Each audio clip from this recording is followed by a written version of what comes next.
हाँ जी, good morning. क्या पढ़ा था लास्ट क्लास में? कुंभा के नाटक पढ़े थे। अरे उस संस्कृत भाषा में कौन सा नाटक लिखा था? अतुल्य चातुरी। और उसका मराठी में नंदिनी वृत्ति, कन्नड़ में और मेवाड़ी भाषा में। तो तीन किताबों में टीकाएं लिखी थी। कौन कौन सी किताबें? संगीत रत्नाकर और गीत गोविंद वाली टीका का क्या नाम है? गीत गोविंद ओरिजिनली किसकी बुक है? संगीत रत्नाकर और चंडी शतक। कुंभा किताबों में नाम बताओ देखे। सुधा प्रबंध, कामराज रतिसार, संगीत सुधा, संगीत रास। 7 भागों में कौन सी है? 5 में कौन सी है? उसके 5 भाग बताओ देखे। पाठ्य रत्न कोश, गीत रत्न कोश, नृत्य रत्न कोश, वाद्य रत्न कोश और रस रत्न कोश है उसके। अच्छा, कुंभा ने मंदिर बनवाए थे। तो कुंभा के टाइम में एक सेठ ने बहुत सारे मंदिर बनवाए थे। रणकपुर के जैन मंदिर है ना, किसने बनवाए थे? उनमें सबसे अच्छा मंदिर कौन सा है? चौमुखा मंदिर का वास्तुकार कौन था? उसमें मूर्ति किसकी है? उसमें पिलर कितने हैं? और इसलिए उसे क्या कहा जाता है? अच्छा, उसके कोषाध्यक्ष ने चित्तौड़ में मंदिर बनाया था, वो मंदिर कौन सा? कौन सा मंदिर है? शांतिनाथ जैन मंदिर। या इसका और क्या नाम? और कोषाध्यक्ष का नाम क्या था? वेलका भंडारी। अच्छा, कुंभा ने खुद ने देलवाड़ा में एक जैन मंदिर बनवाया था, कुंथुनाथ। कौन सा है? उसने विष्णु भगवान के 3 मंदिर बनवाए थे। उस मंदिर का नाम क्या है? कुंभ स्वामी। कहां कहां 3 जगह? कुंभा ने कितने में से कितने किले बनवाए थे? ऐसा कौन सा राइटर बताता है? श्यामलदास जी अपनी कौन सी किताब में? उसने भीलों पे नियंत्रण के लिए, मेरों पे नियंत्रण के लिए सिरोही में एक और किला बनवाया था, बसंतगढ़। कौन से किले का पुनर्निर्माण करवाया? कब करवाया गया? किसकी मूर्तियां लगाई गई? मेवाड़ का संकट मोचक किला। उसे मेवाड़ मारवाड़ का वास्तुकार कौन था? सबसे ऊपरी भाग कौन सा है? वो किसका निजी आवास था, उसे क्या कहते थे? अच्छा, इसकी प्रशस्ति किसने लिखी थी? महेश्वरी। प्रशस्ति में कुंभा को क्या बताता है? धर्म एवं पवित्रता का अवतार और कर्ण एवं भोज के समान दानवीर बताता है। विजय स्तंभ के दूसरे नाम बताओ देख, क्या क्या नाम है? विष्णु ध्वज, गरुड़ ध्वज, मूर्तियों का अजायब घर और भारतीय मूर्ति कला का विश्व कोश था। इसकी प्रशस्ति किसने लिखी थी? अत्रि भट्ट। और इसमें क्या क्या जानकारियां मिलती है हमें? कुंभा के विजय अभियान, कुंभा का साहित्य, कुंभा की उपाधि, कितना ऊंचाई है, चौड़ा कितना है, कितनी मंजिलें हैं, किसमें मूर्तियां नहीं है, किसमें अल्लाह लिखा हुआ है, कितनी बार लिखा हुआ है, कौन सी भाषा में लिखा, इसके वास्तुकार कौन कौन थे? जैता, पुंजा, पोमा और नापा। उनकी मूर्तियां कौन सी मंजिल में? इसका पुनर्निर्माण किसने करवाया था? जम्पस्टोड किससे तुलना करता है? फर्ग्यूसन किससे करता है? और राजस्थान की पहली इमारत जिस पर यह किस किसका प्रतीक चिन्ह है? शिक्षा बोर्ड और अभिनव भारत किसका क्रांतिकारी संगठन था? चित्तौड़ के किले में एक और कीर्ति स्तंभ, वो कितने मंजिल का है? कौन से राजा के टाइम में, कौन सी शताब्दी में, किसने बनवाया था? जीजास। किसको समर्पित है, इसलिए उसे क्या कहा जाता है? राजस्थान की स्थापत्य कला का जनक कौन था? सिरोही के कौन से राजा को हराया था उसने मालवा गुजरात की सेनाओं को एक साथ कौन से युद्ध में हराया? ये मालवा गुजरात वाले संधि कौन सी करते हैं आपस में? मालवा का राजा कौन था? महमूद खिलजी। और उधर आपके गुजरात का नागौर में कुंभा ने किसकी सहायता की थी? किसको हराया था? फिर शमशखान किसके पास चला गया था? किसके पास में? सारंगपुर का युद्ध कब हुआ था? किस किसके बीच में? कुंभा और महमूद खिलजी। क्योंकि दोनों अपने साम्राज्य का, क्योंकि महमूद खिलजी मोगल के हत्यारों को, क्योंकि कुंभा महमूद खिलजी के विद्रोही उमर खान की, और उमर खान ने कहां पर कब्जा कर लिया था? कौन जीता इस युद्ध में? और इस युद्ध में जीत के याद में क्या बनवाया गया था? आंवल बांवल की संधि कब हुई थी? किस किस के बीच में हुई थी? जोधा को वापस क्या दे दिया गया था? और बीच की सीमा क्या बनाई गई थी? अच्छा, पहले जोधा ने शरण कहां पे ली थी? तब राठौड़ों की राजधानी मंडोर पे कब्जा किसने किया था? चुंडा। किसने किया था? अच्छा, चुंडा पहले कहां था जहां से उसे वापस बुलाया था? मालवा से। रणमल को किसकी सहायता से मारा गया था?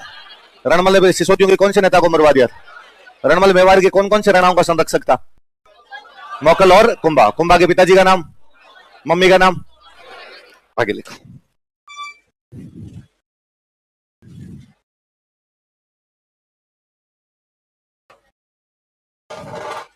लिखो दरबारी विद्वान, कोर्ट स्कॉलर्स।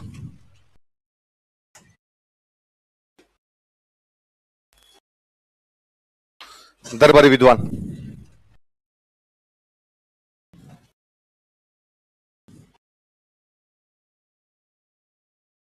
एक विद्वान थे जिनका नाम था कन्हैया व्यास। क्या नाम था?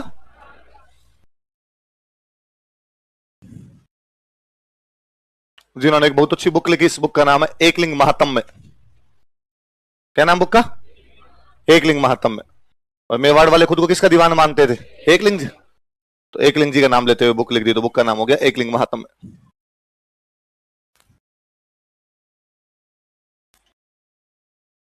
क्या नाम बुक का? एकलिंग महात्म्य। कान्हा व्यास लिख के लाए भाई कुंभा के पास कि कुंभा जी मैंने एक बुक लिखी है, पढ़ के देखो। देखे कुंभा ने पढ़ा, कुंभा ने पढ़ गया यार बाकी सब तो ठीक है, शुरुआत वाले पोर्शन में इतना मजा नहीं आ रहा। उसने कहा ठीक है सर, मैं रीराइटिंग कर लेता हूं, मैं दोबारा लिख लेता हूं। कुंभा ने कहा तुझे टाइम लगेगा लिखने में, मैं तो इंटेलिजेंट हूं, रात रात में लिख दूंगा। इसका पहला भाग कुंभा ने लिखा, राजा ने लिखा, इसलिए उस पहले भाग का नाम है राजवर्णन। क्या नाम है? तो कौन सी किताब का पहला भाग राजवर्णन कहलाता है? जिसे किसके द्वारा लिखा गया था? लिखो, इसका पहला भाग राजवर्णन कहलाता है। It's first part is called as Rajvarnan. इसका पहला भाग राजवर्णन कहलाता है। It's first part is called as Rajvarnan, जो कि कुंभा द्वारा लिखा गया था, which was written by Kumbha, जो कि कुंभा द्वारा लिखा गया था।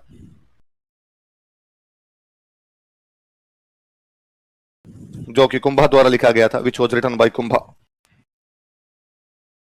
किसके द्वारा लिखा गया था? कुंभा के द्वारा लिखा गया था। दूसरे राइटर लिखो, मेहाजी। क्या नाम है?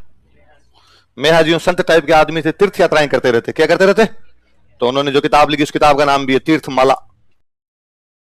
तीर्थ यात्रा करके आए तो बता दिया कि भाई मैं कहां कहां तीर्थ यात्रा करके आया हूं, तो उस किताब का नाम क्या है? तीर्थमाला। किसी किताब है तीर्थमाला? तो मेहाजी कुंभा के दरबार में थे, कई दिन तक दरबार में दिखे नहीं, अचानक एक दिन दिखे तो कुंभा ने पूछा अरे मेहाजी आ गए आज, तो किधर थे इतने दिन? मेहाजी ने कहा सर वो मैं तीर्थ यात्रा करने के लिए चला गया था। कहां कहां जाके? खड़े होकर बताओ देखे क्या क्या देख के आए? तो उनका साहब एक तो मैं रणकपुर वाले जैन मंदिर देख के आया हूं। क्या है वहां पे? अरे का साहब मानिए ने क्या रुपए लगाए रणक शाह ने, इतने प्यारे मंदिर बनाए जिसकी हद नहीं है। और कहां गए? कि एक अपने में कुंभलगढ़ वाला कुंभ स्वामी का मंदिर देख के आया हूं, वो भी सर आपने भी बड़ा जोरदार बनवाया। फिर सर मैं वहां से कुंभा ने कैसे कितनी जगह जाके आए हो? कहा मैं 120 तीर्थ करके आया हूँ। कितने तीर्थ करके आया हूँ? तो कुंभा ने कहा फिर सुनाओ, मत नोट्स तैयार करो और सबको नोट्स बांट दो कि कहां कहां जाके। तो कितने तीर्थों की जानकारी है? 120। कितने? लिख लो कोष्टक में, 120 तीर्थों की जानकारी। Information about 120 pilgrims. 120 तीर्थों की जानकारी। Information about 120 pilgrims. कितने पिलग्रिम्स के बारे में बताया इसमें? 120। कुंभलगढ़ किले का वास्तुकार कौन था? कौन था? अगला राइटर लिखो, मंडन। कुंभा ने मंडन को कहा कि मंडन नोट्स बना भाई। मंडन ने कहा सर सारा दिन में मकान बनाता हूं। तो कहा शाम को 2 घंटे निकाल। तो मंडन ने कहा सर मैं किस पे नोट्स बनाऊंगा? तो क्या था ये कुंभलगढ़ का? क्या था? वास्तुकार। तो कहा भाई वास्तु के बारे में तो बता, वास्तु में क्या क्या चीजें होती है? तो मंडन ने पहली किताब लिखी वास्तु सार। कौन सी किताब लिखी? उसने कहा वास्तु में क्या क्या बातें होती है ये लो मैं सर बता देता हूं आपको, वास्तु सार। फिर इसने किताब लिखी कि देवताओं की मूर्तियां कैसे बनती है। किसकी मूर्तियां? तो किताब का नाम ये देव मूर्ति प्रकरण। क्या नाम बुक का? फिर इसने एक किताब लिखी राजाओं के महल कैसे बनते हैं, इसलिए किताब का नाम है राजवल्लभ। क्या नाम है? बोलो देखे तीनों किताबों के नाम। देव मूर्ति प्रकरण, और जिसमें वास्तु के बारे में सामान्य जानकारियां वो किताब तो कौन सी है? जिसमें देवताओं की मूर्तियां कैसे बनती है वो है, वो कौन सी है? और जिसमें राजाओं के महल कैसे बनते हैं वो किताब कौन सी है? राजवल्लभ। नाम बोलो दोबारा। वास्तु सार, देव मूर्ति प्रकरण, राजवल्लभ। एक बार और बोलो देखे, देव मूर्ति प्रकरण और राजवल्लभ। ये किताब किसकी है? जो कि कौन से किले का वास्तुकार था? अब कोई पूछे कि मंडन की वह पुस्तक जो राजाओं के महलों की जानकारी देती है, मंडन की वह पुस्तक जो देवताओं की मूर्तियों की जानकारी देती है और जो सामान्य वास्तु के सिद्धांतों के बारे में बताती है। वास्तु जानते ही हो, घर में मकान बनाते हैं वास्तु दिखाते हैं, तो वो जो अपना वास्तु वाला बंदा होता है पंडित जी होते हैं वो बताते भी है भाई मकान का मुंह जो है वो दक्षिण दिशा में नहीं होना चाहिए, दक्षिण मुखी मकान कभी भी नहीं बना, साउथ फेसिंग मकान नहीं होना चाहिए। फिर वो बताएंगे नॉर्थ बनाओगे तो अच्छा रहेगा, ईस्ट में और अच्छा रहेगा। फिर वो चीजें बता देगा, रसोई है वो इस वाले कोण में नहीं होनी चाहिए, आप इधर वाले, हाँ पानी का मटका इधर रखना है, झाड़ू यहाँ पे रखनी है ना, आपकी सीढ़ियां चढ़ रही है ये गलत चढ़ रही है, ऐसी चीजें बताते हैं। तो ऐसी बातें जिस किताब में, उस किताब का नाम क्या है? देवताओं की मूर्तियों वाली और राजाओं के महलों वाली। अब मंडन ने ऐसी कुछ 36 किताब लिखी। कितनी किताब लिखी? वो बेचारा डेली दिन में बनाता मकान, रात को बनाता नोट्स, पर उसने बाकी किताबों में काम ठीक किया। उसने बाकी सब किताबों में अपने नाम के, किताब के नाम के आगे लिख दिया मंडन। क्या लिख दिया? जैसे उसने किताब लिख दी एक तो वास्तु मंडन, उसने किताब लिख दी वैद्य मंडन, उसने किताब लिख दी प्रसाद मंडन, उसने किताब लिख दी सगुन मंडन, उसने किताब लिख दी कोदंड मंडन, उसने किताब लिख दी वैद्य मंडन। तो अब मंडन मंडन पीछे लगा हुआ देखोगे समझ जाओगे कि किताब किसकी है। आपको आपसे पूछेगा प्रसाद मंडन नामक पुस्तक किसने लिखी? कर लोगे? नहीं करोगे। वहां आपको लगेगा इतना इजी होता, मेरे को यूं देखते ही आ जाता। तो आरपीसी पूछती, हाँ इसका मतलब कुछ ना कुछ लोचा है इसमें। इसका मतलब सर ने कहा था कि कुंभा खुद भी किताबें लिख दिया करता था और लोगों के नोट्स भी कौन बना दिया करता था। इसलिए हो ना हो ये वाली किताब नाम मंडन है पर लिखी किसने है? आपका दिल बार बार ऐसी बातें करेगा, लेकिन आप दिल की बातें नहीं सुनोगे। तो कुंभा मंडन ने कितनी किताबें लिखी? 36। कितनी लिखी कोई? लेकिन बाकी सब में क्या लगा दिया उसने पीछे? मंडन। जिनमें मंडन नहीं लगाया वो किताब कौन सी है? वास्तु सार, देवमूर्ति प्रकरण और वास्तु के सामान्य सिद्धांत बताए वो किताब कौन सी? राजाओं के महल बताए वो किताब कौन सी? देवताओं की मूर्तियां कैसे बनी किताब देवमूर्ति प्रकरण वाली किताब बता दी। अब भाई आप जैसे स्टूडेंट को मेरे जैसे मास्टर ने पढ़ा दिया, टाबर सब याद करके चले गए। आरपीसी ने सवाल पूछा कि मंडन कुंभा का दरबारी विद्वान था, मंडन कुंभलगढ़ किले का वास्तुकार था, मंडन ने वास्तु से संबंधित कोई 36 पुस्तकें लिखी। उसकी 3 पुस्तकें वास्तु सार, देवमूर्ति प्रकरण तथा राजवल्लभ है। उसने रूप मंडन नामक पुस्तक भी लिखी। अब बच्चों बताइए कि रूप मंडन का सब्जेक्ट क्या था? बच्चन का जितना आता था वो तो ऊपर ही आ गया। मास्टर जी ने इतना याद करवाया था। मास्टर जी ने कहा था कुंभा का दरबारी विद्वान है, लिखा हुआ है। कुंभलगढ़ का वास्तुकार था, ये लिखा हुआ है। दर्जनों किताबें लिखी उसने, उसकी 3 किताबों के नाम ये है। अब उसने पूछा रूप मंडन का सब्जेक्ट क्या है? और टाबर ने कहा यार मास्टर जी फालतू में कहानियां सुनाते रहे, आरपीसी में जो सवाल पूछे जाते हैं वो तो कभी उन्होंने बताए नहीं। तो क्या सवाल पूछा? कौन सी किताब का सब्जेक्ट पूछा? रूप मंडन। किसका? हालांकि स्टूडेंट थोड़ा सा भी दिमाग लगाता तो सोचता कि रूप का मतलब था चेहरा। क्या होता है? इसका मतलब उसको किताब चेहरों के बारे में होगी कि चेहरे कैसे बनते होंगे। तो चेहरा किसका होता है? मकान का होता है, मूर्ति का होता है? इसका मतलब किताब मूर्ति के लागी जानकर देती। देवताओं की मूर्तियों वाली किताब है, वो तो कौन सी हो गई? बाकी मूर्तियों की बनानी हो तो, आपके चेहरे बनाने हो तो किताब कौन सी हो जाए? कौन सी किताब हो जाए? रूप मंडन। तो उसकी एक और किताब का नाम क्या है? लिखो तो रूप मंडन। वापस पूछ ले तो आप गालियां नहीं निकालो बेटे बेटे। रूप मंडन कॉस्टक में लिख लो मूर्तिकला। मूर्तिकला की जानकारी, इंफॉर्मेशन अबाउट स्कल्पचर, मूर्तिकला की जानकारी।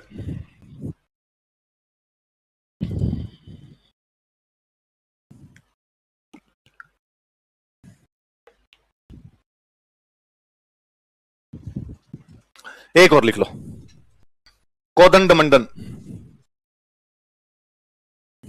मैं बता दूंगा इसका भी सब्जेक्ट, लिख लो एक बार आप। कोदंड मंडन कौन सी बुक है? कोदंड। आगे हिंदी पढ़ोगे तब आप और ढंग से पढ़ोगे थोड़ा। कोदंड का मतलब होता है धनुष। कोदंड का मतलब क्या होता है? तो धनुष कैसे बनाया जाए ये वाली कोई किताब है तो वो किताब कौन सी है? लिख लो धनुष निर्माण की जानकारी, इंफॉर्मेशन अबाउट बो मैन्युफैक्चरिंग। इंफॉर्मेशन अबाउट बो मैन्युफैक्चरिंग, धनुष निर्माण की जानकारी। कोरोना में एक दिन मैं अखबार पढ़ रहा था, अखबार में एक न्यूज थी कि योगी आदित्य, उत्तर प्रदेश के मुख्यमंत्री योगी आदित्यनाथ ने अयोध्या में भगवान राम की कोदंड मूर्ति का अनावरण किया। भगवान राम की कौन सी मूर्ति का? क्या मतलब हो इसका? भगवान राम धनुष लिए खड़े हैं। भगवान राम क्या लिए खड़े हैं? आपके कभी क्वेश्चन आए और क्वेश्चन के अंदर पूछा जाए, एक किला है, उस किले के अंदर आप एक राजा की मूर्ति देख रहे हैं जिसमें राजा कोदंड लेकर खड़ा हुआ है तथा सामने 3 भैंसे बंधे हुए हैं। आप बताइए कि आप कौन से राजा को और कौन से किले को देख रहे हैं? राजा धारावर्षर किला कौन सा है ना? तो कोदंड का मतलब क्या होता है? धनुष। क्या मतलब होता है कोदंड का? तो हिंदी में पर्यायवाची याद करोगे तो एक पर्यायवाची तो कम हो गया। धनुष का पर्यायवाची क्या होता है? थैंक यू बोलो। तो वास्तु के सामान्य सिद्धांत जिस किताब में है वो किताब कौन सी है? वास्तु सार। देवताओं की मूर्तियां, राजाओं के महल, आपकी मूर्तियां, धनुष निर्माण की जानकारी। चलो अगला विद्वान लिखो। नाथा।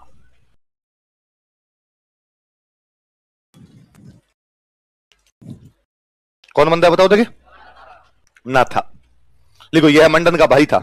ही वॉज ब्रदर ऑफ मंडन। यह मंडन का भाई था। तो ये भी भैया के साथ दिन में मकान ही बनाता था बेचारा। कुंभा ने कहा शाम शाम को 2 घंटे निकालने पड़ेंगे देख। तो इसने जो बुक लिखी, उसने भी वास्तुकार ही था ये भी, तो इसने वास्तु पे ये बुक लिखेगा। इस वाली बुक का नाम है वास्तु मंजरी। क्या नाम बुक का? वास्तु मंजरी। वास्तु मंजरी। क्या नाम बुक का? वास्तु। अगले बंदे का नाम लिखो गोविंद।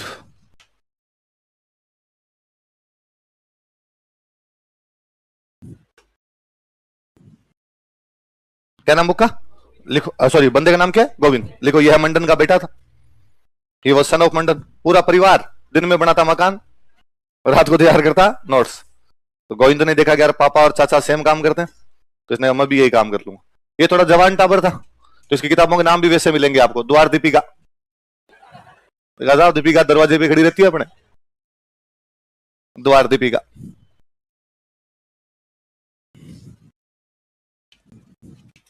उद्धार धोरिणी,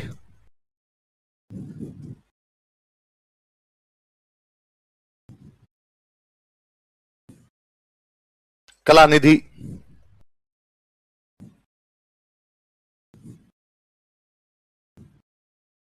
सार समुच्चय,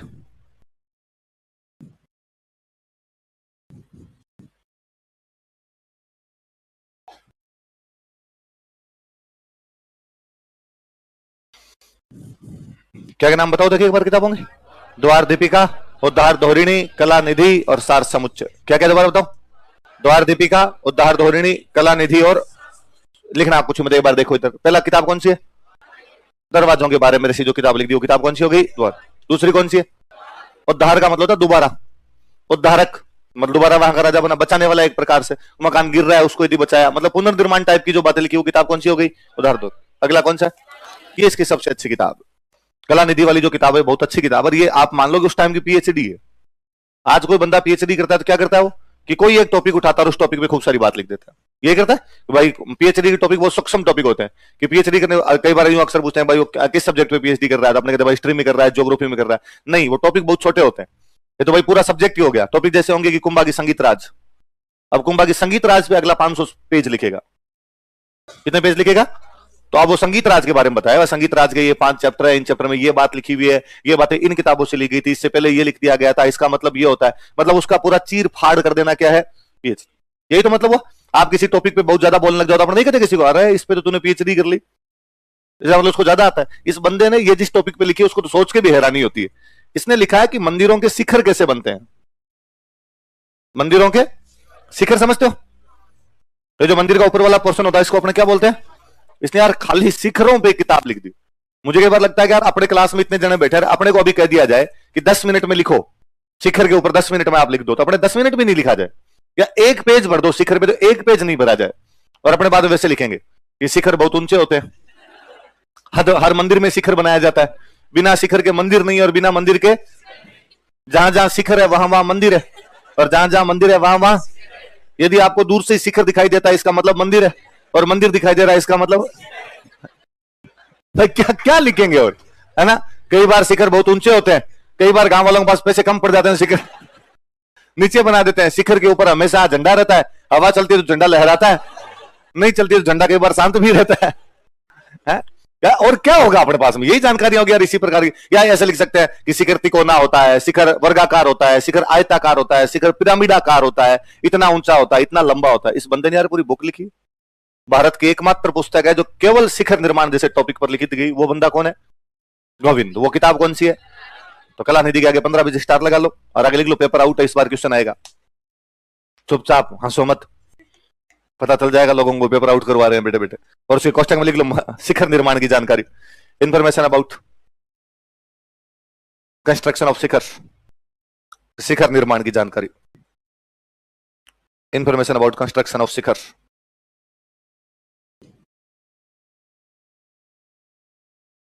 अब और सुनो, ये दोनों बाप बेटे, मंडन और मंडन का बेटा कौन है? गोविंद।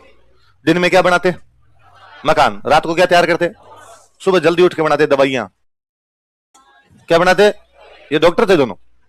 तो मंडन ने किताब लिखी पूरी, वैद्य मंडन। कौन सी किताब लिखी है?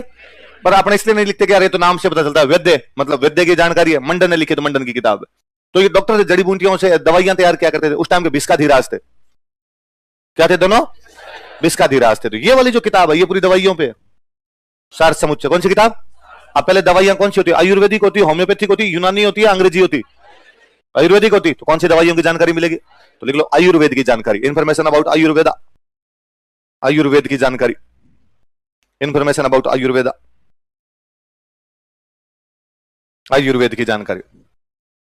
अब देखो आप, बंदा कितना मल्टी डायमेंशनल पर्सनालिटी है कि इसको क्या आता है भाई, मकान बनाने आते हैं, इसको किताबें लिखनी आती है, और इसको दवाइयां भी तैयार करनी आती है। मैं कहूं ऐसा यदि कोई बंदा यूरोप के किसी देश के अंदर रहा होता तो इसकी मूर्तियां होती। दुर्भाग्य है मंडन का कि भारत जैसे अभाग्यशाली देश के अंदर पैदा हुआ जिसमें लोग याद नहीं रखते ऐसे आदमी को। गोविंद को तो आदमी तभी जानेगा जब आरपीसी की तैयारी करेगा। इसके अलावा गोविंद का नाम ही नहीं सुना होगा। भले आपका हिस्ट्री में लाख इंटरेस्ट रहा होगा, कोई आदमी कहेगा नहीं मेरा हिस्ट्री तो फेवरेट सब्जेक्ट है, तो हिस्ट्री तो मैं जानता हूं, तो गोविंद तो नहीं जाने, क्योंकि हिस्ट्री में क्या चीजें पढ़ानी है, क्या चीजें छुपानी है, ये हिस्टोरियन ने बहुत अच्छे से काम किया है, और हम ऐसे लोगों को सामने नहीं ला पाए।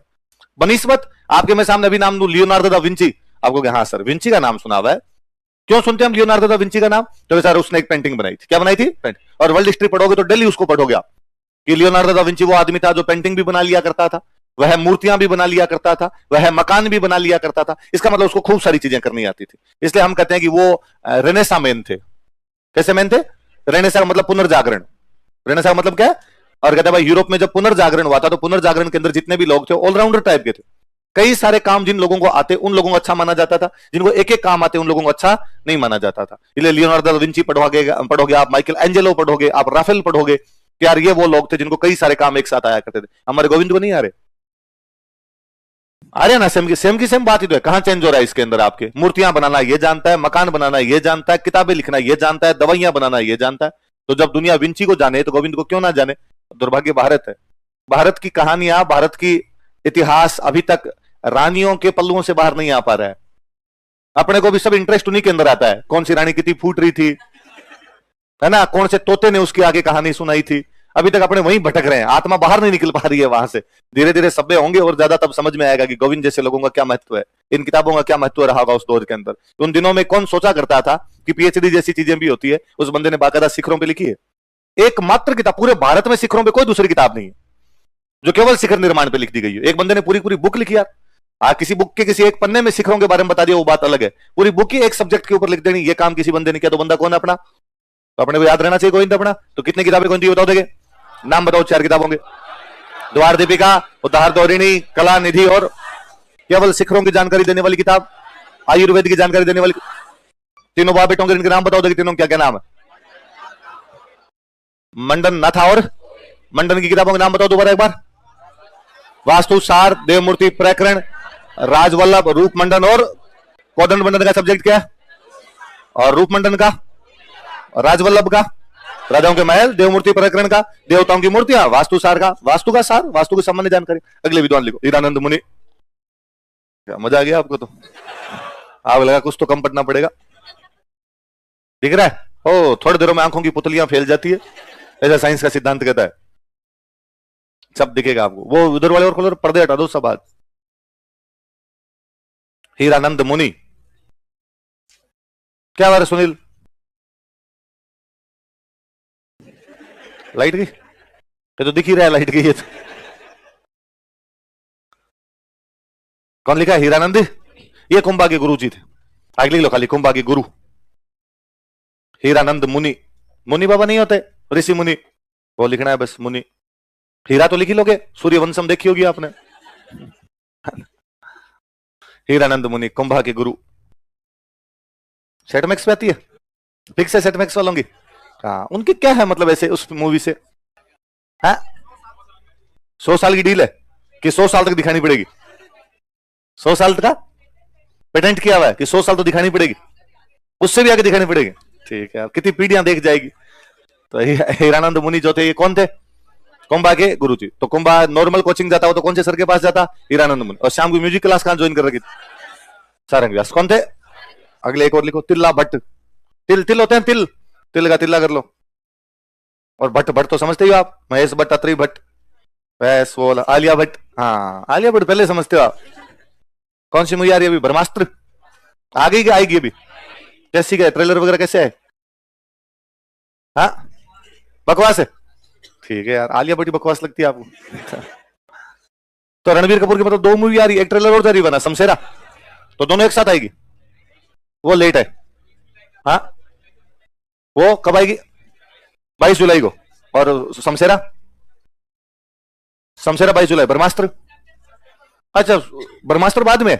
यार इतना कितना लेट करेंगे, कब से आने लगी थी? इनकी शादी से पहले ही थी, पहले तो इनकी शादी के बारे में कहा जा रहा था कि अफवाह है।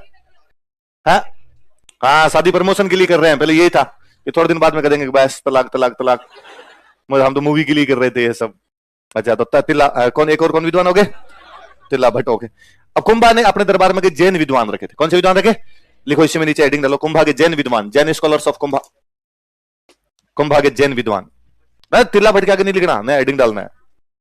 कम भाई तिल्ला भट्ट बस नाम ही है केवल, याद रखना कि तिल्ला भट्ट था, क्या किया भगवान जाने इसने। 2013 के किसी क्वेश्चन का ऑप्शन था ये तिल्ला भट्ट, कुंभा के जैन विद्वान। जैनों से कुंभा वैसे इंप्रेस था। कुंभा ने दिलवाड़ा में कौन सा मंदिर बनवाया? कौंथोनाथ। उसने जैनों को चित्तौड़ में कौन सा मंदिर बनाने की जमीन दी? शांतिनाथ। और इधर पाली में कौन से मंदिर बनाने? रणकपुर वाले जैन मंदिर। उसके दरबार में जैन विद्वान थे। मैंने शुरुआत की क्लास में बताया था जिनके नाम के पीछे लगे सूरी, क्या नाम लगे, वो सारे कौन? जैन विद्वान है। तो लिखो सुंदर सूरी। सूरी तो लिख ही लोगे, सुंदर लिखना बस पहले। सुंदर सूरी। क्या नाम है? सोमदेव सूरी। सोमदेव सूरी। सुंदर सूरी, सोमदेव सूरी।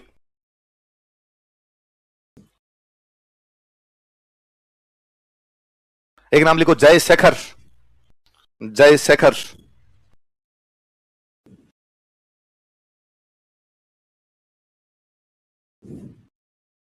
एक नाम लिखो भुवन कीर्ति।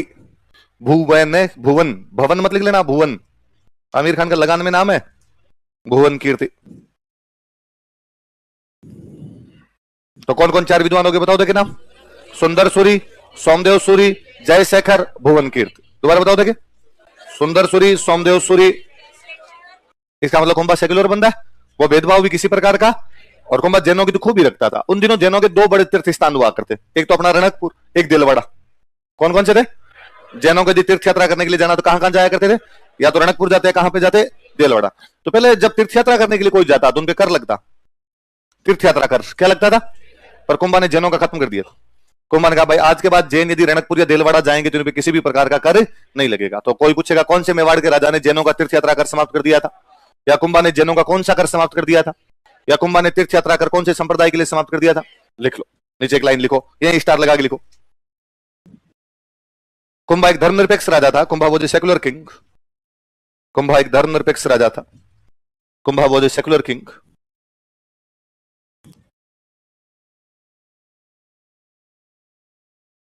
कुंभा एक धर्मनिरपेक्ष राजा था। Kumbha was a secular king तथा उसने जैनों का तीर्थ यात्रा कर समाप्त कर दिया था।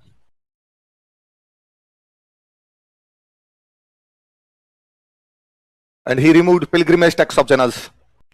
तथा उसने जैनों का तीर्थ यात्रा कर समाप्त कर दिया था। And he removed pilgrimage tax of Jains. जैनों का तीर्थ यात्रा कर समाप्त कर दिया था। तीर्थ देख कैसे लिखा है? तीर्थ यात्रा कर समाप्त कर दिया था। Remove pilgrimage tax of Janus. ठीक है, अब लिखो कुंभा की उपाधियां। कुंभा की उपाधियां। अच्छा बताओ, देखिए कुंभा की उपाधियां पढ़नी हो तो कौन सी प्रशस्ति पढ़नी चाहिए? लिखवाया तो मैंने कीर्ति स्तंभ प्रशस्ति से, कुंभा के विजय अभियान, कुंभा का साहित्य तथा कुंभा की उपाधियों की। मैं लिख रहा हूं, एक बार उपाधियां उतार लो, बाद में अपने बात करेंगे इनकी।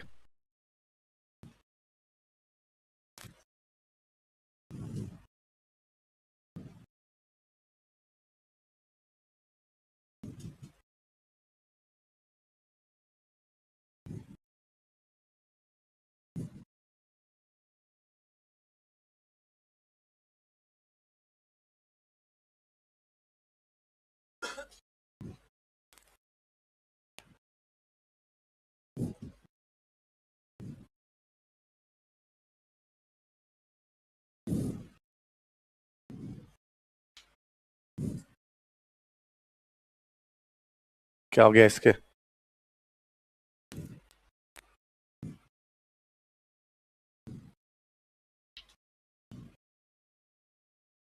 फिर गया क्या रहे तुम्हारे इसके बोर्ड के? चलो दो तो उतारो। उतार ली? नया मंगाए बोर्ड?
उदाहरण देखिए सारे।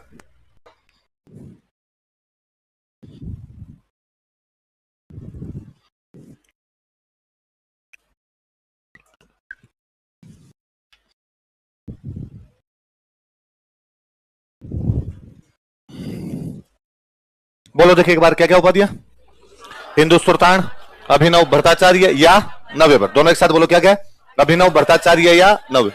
वीणा वादन प्रवीणेन, राणा रासो, हाल गुरु, चाप गुरु, आदिवरा। ये बार वापस बोलो। हिंदू सुल्तान, अभिनव भट्टाचार्य या वीणा वादन, राणा रासो।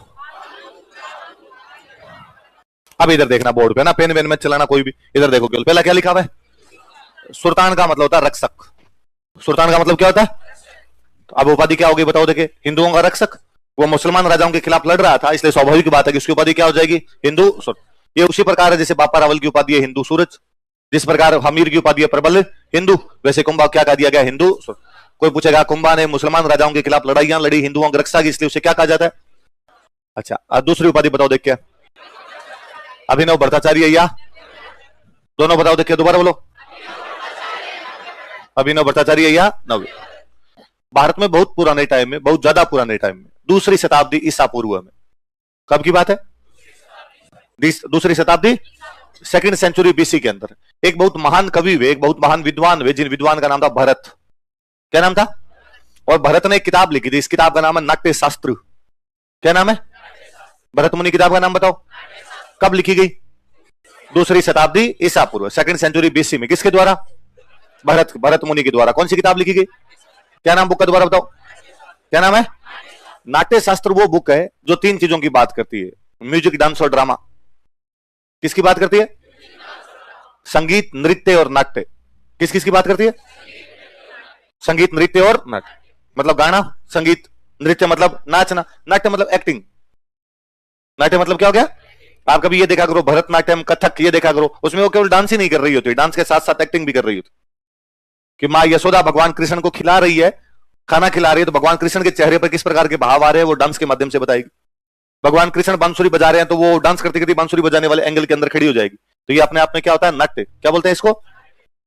तो मतलब कौन सी किताब है, बुक का नाम बताओ दोबारा, किसके द्वारा लिखी गई, जो कौन कौन सी तीन चीजों की जानकारी देती है, संगीत, नृत्य और म्यूजिक, डांस और ड्रामा, इन तीनों की जानकारी। तो हम कहते हैं यार तीनों चीजें एक साथ, म्यूजिक, डांस और ड्रामा, संगीत, नृत्य और नाट्य, ये तीनों किताबें एक साथ जिस आदमी ने बताई थी, उस आदमी का नाम था भरत। क्या नाम था, कुंभा कहता है मैं नया भरत हूं, मुझे तीनों आते हैं। संगीत पे किताबें लिखी है उसने, नृत्य की भी जानकारी देती है, नृत्य रत्न कोश, उसने नाटक लिखे। तो कुंभा कहता है या तो भरत मुनि को संगीत, नृत्य और नाट्य तीनों की जानकारी थी, या मुझे संगीत, नृत्य और नाट्य तीनों की जानकारियां, इसलिए मैं नया भरत हूं। मैं क्या हूं, अभिनव का मतलब क्या होता है, तो क्या उपाधि होगी, अभिनव भट्टाचार्य। नव्य का मतलब ही अपने आप में नया होता है, तो क्या उपाधि होगी। अब कोई पूछे कि कुंभा को अभिनव भट्टाचार्य नव्य भट्ट क्यों कहा जाता है, संगीत, नृत्य तथा नाट्य की जानकारी होने का। जो म्यूजिक, डांस और ड्रामा के बारे में जानता था, इसलिए उसे क्या कहा जाना चाहिए, अभिनव भट्टाचार्य। या क्या कहा जाना चाहिए, तो हिंदुओं का रक्षक है इसलिए क्या कहा जाना चाहिए, संगीत, नृत्य, नाट्य को जानता है इसलिए। दोनों बोलो एक साथ, क्या क्या है, समझ जाओगे। वो वीणा बहुत अच्छी बजाता है, वीणा वादन प्रवीण, बोलो पूरी। प्रवीण का मतलब होता है एक्सपर्ट। प्रवीण का मतलब क्या होता है, आप में से किसी को हिस्ट्री अच्छी है तो आप कह सकते हो कि हिस्ट्री में प्रवीण है, ज्योग्राफी अच्छी आई तो किसमें प्रवीण है, तो जिसको वीणा अच्छी बजानी आई वो वीणा में प्रवीण है। बोलो देख क्या उपाधि है, दोबारा बोलो एक बार। अब मैं कहूं कि कुंभा हिंदुओं का रक्षा करता है, इसलिए उपाधि क्या होगी उसकी, वो संगीत, नृत्य, नाट्य की जानकारियां रखता है, अभिनव भट्टाचार्य, और वो वीणा बहुत अच्छी बजा लेता है। मैं वेरी फर्स्ट डे की क्लास से आपको बता रहा हूं कि रासो का मतलब किताब होता है। रासो का मतलब ऐसा राणा जो किताबें लिखे और लिखवाए, ऐसा राणा जो किताबें लिखे और किताबें लिखवाए, वो क्या हो जाएगा। तो कुंभा किताबें लिखवाता है या लिखता है, इसलिए क्या कहा जाता है, वो वीणा अच्छी बजाता है, वो संगीत, नृत्य, नाट्य की जानकारियां रखता है। अभिनव भट्टाचार्य वो हिंदुओं की रक्षा करता है। अगली उपाधि क्या है, अच्छा बताओ, वह राजा जो चारों दिशाओं को जीत ले, सकवे, क्या होता है, वह राजा जो पहाड़ पे बने हुए किले जीत ले, हाल गुरु, क्या कहलाता है, अचलगढ़ जीत लिया था उसको, वह राजा। अरे लिखना नहीं है क्या, यूं बात बात में लिखने लग जाए, इतने भूंगल हो रहे कि 10 बार एक बोल लोगे फिर भी आपको याद नहीं रहेगा, कोई नहीं लिखेगा। बाबू की सोगे ना आपको, इधर देखो सर, और बाबू का मतलब मम्मी होता है, कई बाबू समझ लेते हैं अपने वाला। है ना, वो जो तुम शाम को करते हो बाबू ने खाना खाया कि नहीं खाया, वो शौकने नहीं है बाबू, मतलब मम्मी है तो माननी है सबको। आप बोले बाबू मरे तो मरे, अपना क्या लेता है, लिखेंगे अपने। हाँ, तो हिंदुओं की रक्षा करने वाला हिंदू सुल्तान, संगीत की जानकारी रखने वाला अभिनव भट्टाचार्य या नवे भट्ट, वीणा अच्छी बजाने वाला, जो किताबें लिखे और किताबें लिखवाए, जो पहाड़ पे बने हुए किले जीत ली, क्या कहलाता है? चाप। चाप ऐसे होता है धनुष की तरह, किसकी तरह होता है? जो धनुष अच्छा चलाए, तो क्या कहलाता है? कुंभा ने कहा भाई धनुष की यदि किसी को कोचिंग लेनी हो तो मेरे पास आओ, क्योंकि मैं क्या हूं? चाप। चाप का मतलब क्या होता है? वो अच्छा आर्चर था, अच्छा धनुर्धर था, इसलिए उसको उपाधि क्या दी गई?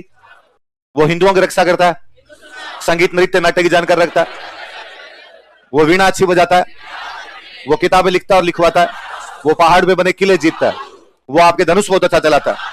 वरहा का मतलब क्या होता है? क्या होता है? आदि का मतलब क्या होता है? आदि का मतलब क्या होता है?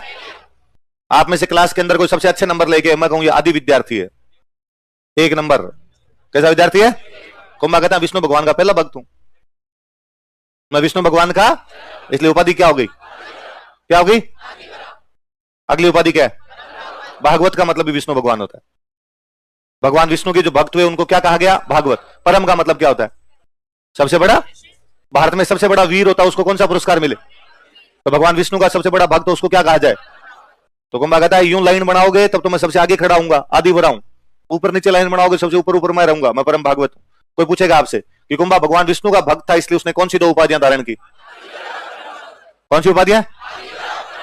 कुंभा संगीत नृत्य नाट्य की जानकारी रखता है, इसलिए 2 उपाधियां, अभिनव भट्टाचार्य और वो वीणा अच्छी बजाता है, वो धनुष अच्छा चलाता है, वो पहाड़ के किले जीतता है, किताबें लिखता और लिखवाता है, वो हिंदुओं की रक्षा करता है, वो भगवान विष्णु का भक्त है, आदिवरा और भगवान विष्णु का भक्त है, इसलिए 2 उपाधियां। बताओ कौन कौन सी?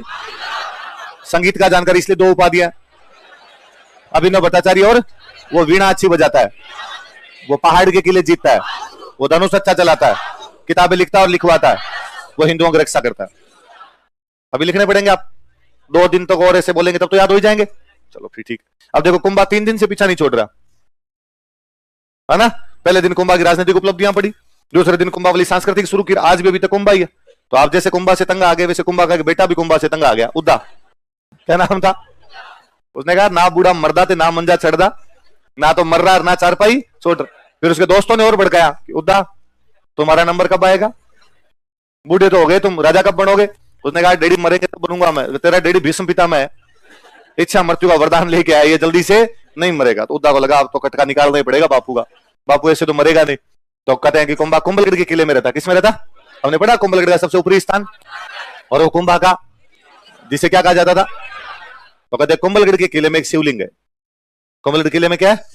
मेवाड़ वाले किसके भक्त थे? एकलिंग जी, शिव जी के भक्त है। खुद को क्या मानते थे? इसलिए कुंभा सुबह सुबह उठ के डेली शिवलिंग पे जल चढ़ाता। कहानियां तो ये भी है कि वो शिवलिंग जो 5.5 फीट ऊंचा है। कितना ऊंचा है?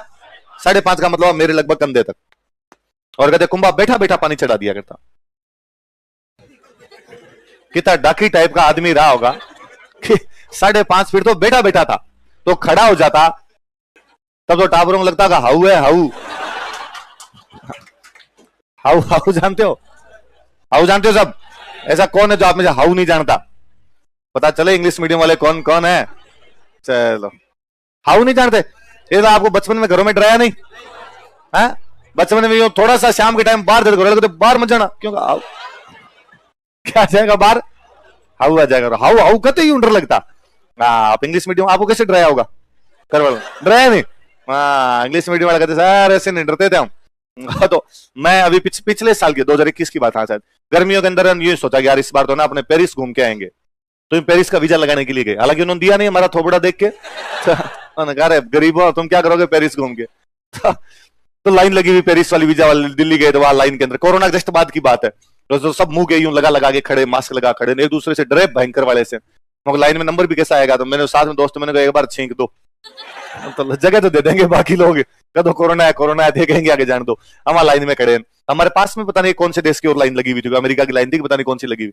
तो उसमें एक महिला खड़े हैं, उनके साथ में उनका एक बच्चा खड़ा, तो बच्चा भाग भाग के इधर उधर जाएगा, टाबर तो शैतानी करे, और वो महिला बार बार कहेगी no monster is coming, monster is coming. मेरा खूब जी किया कि इन दीदी को मैं सिखा दूंगी, दीदी मॉन्स्टर से नहीं डरेगा, इसको एक बार कहता आऊ। ये इतना लंबा ये मॉन्स्टर इज कमिंग बोल रहे हो, एक बार को हाउ है। ये भागेगा ही नहीं कहीं, यही खड़ा हो जाएगा। तो अंग्रेजी वालों को हाउ नहीं सिखाया गया भैया आपके। तो भाई कुंभा जी वो थे डाकी टाइप के आदमी थे, तो कहते भाई हाउ है। तो एक दिन भाई उस शिवलिंग पे सुबह सुबह उठ के और जल चढ़ा रहे थे, और इतने में उद्दा आया पीछे से। उद्दा को पता था सामने से जाऊंगा तो बापू मार देगा अपने को, तो चाकू लेके आया, उसने कुंभा को मार दिया। तो कुंभा को उसके बेटे उद्दा ने मार दिया था। वही उद्दा जिसकी मूर्ति कौन से किले में लगी हुई है, किस नाम से जानी जाती है? उद्दा ने कहा होगा सावन आया झूम के। तो कुंभा की हत्या कौन से किले में की गई, किसके द्वारा की गई? लिखो, कुंभलगढ़ किले में, इन कुंभलगढ़ फोर्ट। इनकी रानियां भी लंबी लंबी, हाँ तभी बेटे डाकी जैसे होते थे। आजकल लड़कियों की आईडी तिथि हो गई। कुंभलगढ़ किले में, इन कुंभलगढ़ फोर्ट। कसम उतार दूं? हाँ वो बाबू वाली कसम उतर गई, लिख लो अब ना। अच्छा कहीं लिख ही नहीं रहे थे कसम है साथ, कैसे लिख सकते हैं? हाँ सॉरी। हाँ हाथ में पेंसिल, कसम हुई कैंसिल, ऐसे। ऐसा क्या लिखा है? कुंभलगढ़ किले में, इन कुंभलगढ़ फोर्ट, कुंभा की हत्या उसके बेटे उद्दा द्वारा कर दी गई थी। Kumbha was murdered by his son Udda. Kumbha की हत्या उसके बेटे उद्दा द्वारा कर दी गई थी। Kumbha was murdered by his son Udda. Kumbha की हत्या उसके बेटे उद्दा द्वारा कर दी गई थी।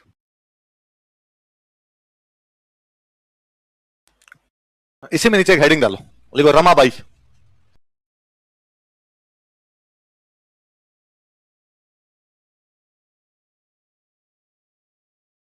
रमाबाई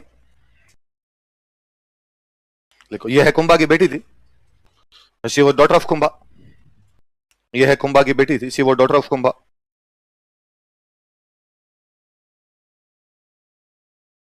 अपने पिता की तरह संगीत में रुचि रखती थी, she had interest in music like her father.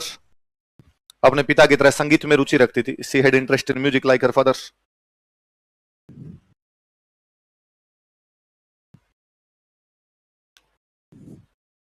अपने पिता की तरह संगीत में रुचि रखती थी, she had interest in music like her father. इसकी उपाधि लिखो, वागीश्वरी। उपाधि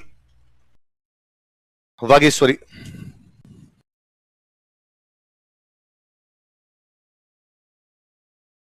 टाइटल वागीश्वरी।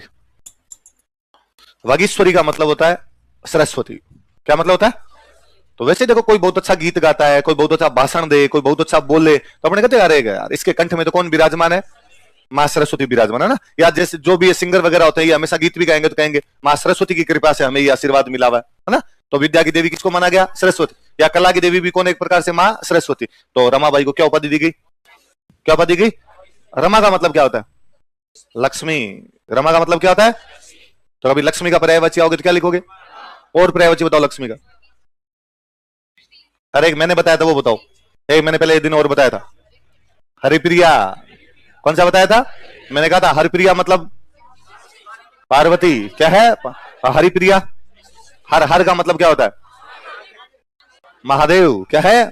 और हरि मतलब, रमा मतलब, वागेश्वरी मतलब। अच्छा, रमाबाई की गुजरात शादी की हुई थी, बाद में पति की डेथ हो जाती है, वापस आ जाते हैं मेवाड़। तो जब मेवाड़ आ गए थे तो इनको एक परगना दिया गया था, वो परगना है जावर। कौन सा परगना? इधर सुनना, देखो एक बात और सुनना, फिर लिख लेना। एक रियासत होती, उस रियासत में एक इलाका राजा के पास होता, बाकी इलाके सामंतों के पास होते। किसके पास होते? राजा के पास में जो इलाका होता है, इस इलाके को बोलते खालसा। क्या बोलते? सामंतों के पास में जो इलाके होते उनको बोलते जागीर। या जागीर कह दो, या कह दो ठिकाना। क्या कह दो? जागीर। या राजा के पास होता उसको क्या बोलते? बाद में खालसा में कई टुकड़े होते, खालसा में जो टुकड़े होते इनको बोलते परगने। क्या बोला करते? राजा के पास वाली जमीन क्या होती? आगे पढ़ेंगे पूरा टॉपिक, अभी दिमाग रखना। राजा के पास वाली जमीन खालसा, सामंतों के पास वाली जमीन। फिर खालसा बड़ा इलाका हो गया ना, राजा अकेला कैसे संभालेगा, इसलिए खालसा को किस में बांटा जाता था? परगनों के अंदर बांटा जाता। तो रमाबाई जब वापस आ गई तो कहा इसको कौन सा परगना दे? तो कहा जावर। कौन सा दे दो? इसका मतलब है कि आज के बाद जावर में जितनी भी इनकम होगी वो कौन रखेगी? जावर की इनकम कम थी ज्यादा? ज्यादा है, जावर में खनिज निकलते हैं। और आज से नहीं, हम चांदी क्यों? आपको सामोली अभिलेख कहता है यार कि जावर में पूरा खनन उद्योग है, नहीं पढ़ा था हमने? 646 का सामूली अभिलेख है, वो कहता है कि जावर में क्या निकलते हैं? खनिज निकलते हैं। तो आज के बाद जावर में जितने खनिज निकलेंगे वो किसको, रेवेन्यू किसके पास जाएगा? तो रमाबाई को कौन सा परगना दिया गया? लिखो, इसे जावर परगना दिया गया था। Jawar pargana was given to her. इसे जावर परगना दिया गया था, Jawar pargana was given to her. इसे जावर परगना दिया गया था। Jawar pargana was given to her. किसे दिया गया जावर परगना? अगला राजा लिखो, रायमल।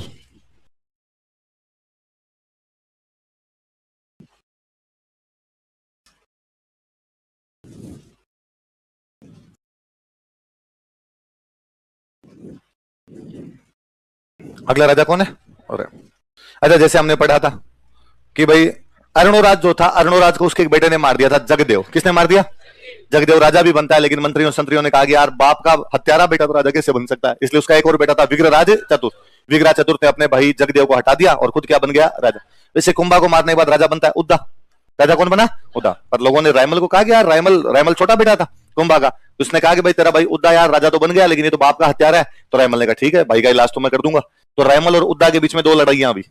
ये तो जावर में युद्ध हुआ। कहां पर युद्ध हुआ? एक वहीं पास में जगह और पड़ती है, दाड़िमपुर। कौन सी जगह थी? तो दाड़िमपुर में युद्ध हुआ। कौन कौन से दो युद्ध हुए बताओ देखिए। और इन दोनों युद्धों में कौन किसको हराता है? रायमल किसको हराता है?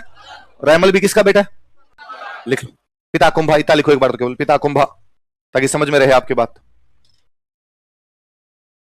नीचे एक लाइन चेंज करके लिखो, इसने अपने भाई उद्दा को जावर तथा दाड़िमपुर के युद्धों में हराया था। He defeated his brother Uddha in battles of Javar and दाड़िमपुर।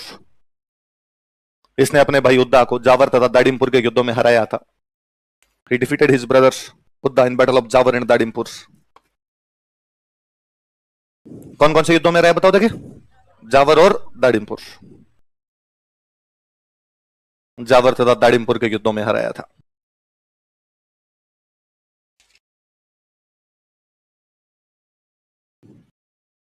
कौन से युद्धों में रहा? तो उद्दा हार के भाग गया यहां से, राजा कौन बन गया? रायमल। उद्दा को लगा यार सहायता किससे मांगे, तो उद्दा ने सहायता मांगी मालवा वालों से। किससे मांगी? और इन दिनों मालवा में एक सुल्तान हुआ करता, इसका नाम था गयास शाह। क्या नाम था? तो कौन गया गयास शाह के पास में? उद्दा गया गयास शाह के पास में, और उसने गयास शाह को जाकर कहा भाई गयास शाह, मैं मेवाड़ का उद्दा हूं। उसने कहा जानता हूं यार, तेरे कैसे नहीं जानता, तेरे पापा ने हमारे बड़ों को कई बार पीटा था पहले। तो कहा भी यार हमारे तो भाइयों भाइयों में लड़ाई हो गई, मैं तो बापू को मार के राजा भी बना, लेकिन भैया ने मुझे हटा के भगा दिया, तो तू मेरी सहायता कर। गयास शाह को मजे आ गए। भाई मेवाड़ यदि कमजोर होता है तो मालवा के फायदा या घाटा है? उनके फायदा है। और यदि दो भाइयों में से एक भाई आपकी सहायता मांग रहा है, और यदि गयास शाह रायमल को हटा के उद्दा को बना देता है, तो मेवाड़ पे किसका प्रभाव रहेगा? गयास। तो उसने कहा भाई पक्की सहायता करूंगा, चिंता ही मत कर, तू तेरे रहने की जगह है, तू यहाँ पर रह आराम से, लड़ाई की तैयारियां कर, जल्दी अपने दोनों लड़ेंगे मिलके भाई भाई, और किसको हरा देंगे जाके? तो उद्दा को लगा के अपनी सहायता कौन कर देगा? तो उद्दा इतना राजीव इतना ज्यादा राजीव कैंप की तरफ आ रहा था, रास्ते में डांस करता करता ही अपने, बरसात हो रही थी रास्ते में। क्या हो रही थी? बहुत भयंकर वाली बारिश हो रही थी, पर उद्दा बारिश में रुकी नहीं रहता, गीत गाता हुआ आ रहा था। अंबरांदी पैन चंदी कुड़ी, क्या ऐसा कोई गीत है ना, एक चंदी कुड़ी अंबरांदी पैन तेनू बिजली बिजली कहन। हाँ, तो ऐसे गीत गा रहे, बिजली गिर गई ऊपर। तो उद्दा कैसे मरा था? बिजली गिरने से। तो उद्दा तो देश के काम आ गया बिजली गिरने से। भगवान बैठा बैठा सब देख रहा है जी, बाप को मारोगे तो हत्या का फल तो मिलेगा कहीं ना कहीं। तो उद्दा मर गया, पर गयास शाह को बहुत बुरा लगा। गयास शाह ने कहा यार भाई मेरे से बात करके जा रहा था, अब रास्ते में बिजली गिर गई तो गिर गई, और मैं जाके बदला लूंगा। तो गयास शाह ने बाद में किस पे हमला कर दिया? रायमल ने कहा अच्छा तू वहां पे लिखो, इसने मालवा के गयास शाह को भी हराया था। He also defeated Ghiyas Shah of Malwa. इसने मालवा के गयास शाह को भी हराया था। He also defeated Ghiyas Shah of Malwa. Malwa कौन से बंदे को हराया? गयास। अब रायमल ने कहा मैं क्या तो काम करवाऊं, पिताजी सारे काम करवा के चले गए, भाई कुंभा इतने काम करवा के चला गया कि रायमल को कुछ भी करवाने की आवश्यकता। फिर भी रायमल ने कहा बेटे बेटे कुछ तो करवा लेते हैं। तो रायमल ने कहा एकलिंग जी वाला मंदिर कौन बनवा के गए थे? बापा राव। उसका परकोटा किसने बनवाया? मोकल। पर अब कई साल होते तो मंदिर में टूट फूट हो जाती थोड़ी बहुत, तो इसने कहा टूट फूट सही करवा देते हैं, थोड़े दरवाजे उतर गए इनको सही करवा देते हैं। आज जैसा एकलिंग जी वाला मंदिर दिखता है, ये किसी के टाइम में बना था, किसके टाइम में बना? तो कोई पूछेगा एकलिंग जी के मंदिर का वर्तमान स्वरूप किसने बनवाया था? किसने बनवाया था? बनवाया किसने था? बापा रावल। परकोटा किसने बनवाया? मोकल। प्रेजेंट फॉर्म किसने बनवाई उसकी? देख लो, एकलिंग मंदिर का वर्तमान स्वरूप बनवाया। He built present form of Ekling temple. Ekling मंदिर का वर्तमान स्वरूप बनवाया था। He built present form of Ekling temple. Ekling मंदिर का वर्तमान स्वरूप बनवाया था।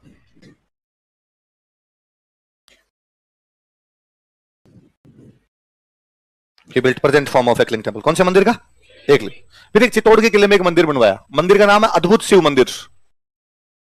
क्या नाम है? सुनो देखो बात सुनना एक बार, क्या नाम मंदिर का? अद्भुत अद्भुत शिव मंदिर। अब वो मूर्ति अच्छी रही होगी, मूर्ति अद्भुत रही होगी, इसलिए मंदिर का नाम क्या रख दिया? अद्भुत। अब अपने वालों से अद्भुत नाम लिया नहीं गया, इसलिए अपने वालों ने कहना शुरू कर दिया अद्भुत जी। क्या करना शुरू कर दिया? इसलिए चित्तौड़ के किले में कौन सा मंदिर बनाया इसने? अद्भुत जी। अद्भुत जी का मतलब क्या है? चित्तौड़ में अद्भुत शिव मंदिर का निर्माण करवाया। कोष्टक में अद्भुत जी लिख लेना। He built अद्भुत शिव टेम्पल एट चित्तौड़। चित्तौड़ में अद्भुत शिव मंदिर का निर्माण करवाया। He built अद्भुत शिव टेम्पल एट चित्तौड़। चित्तौड़ में अद्भुत शिव मंदिर का निर्माण करवाया।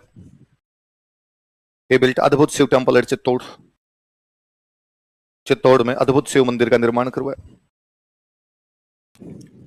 किसका निर्माण करवाया? अद्भुत शिव मंदिर। किसने? रायमल। कौन से मंदिर का करवाया? अद्भुत। उस किस नाम से जानते हैं हम?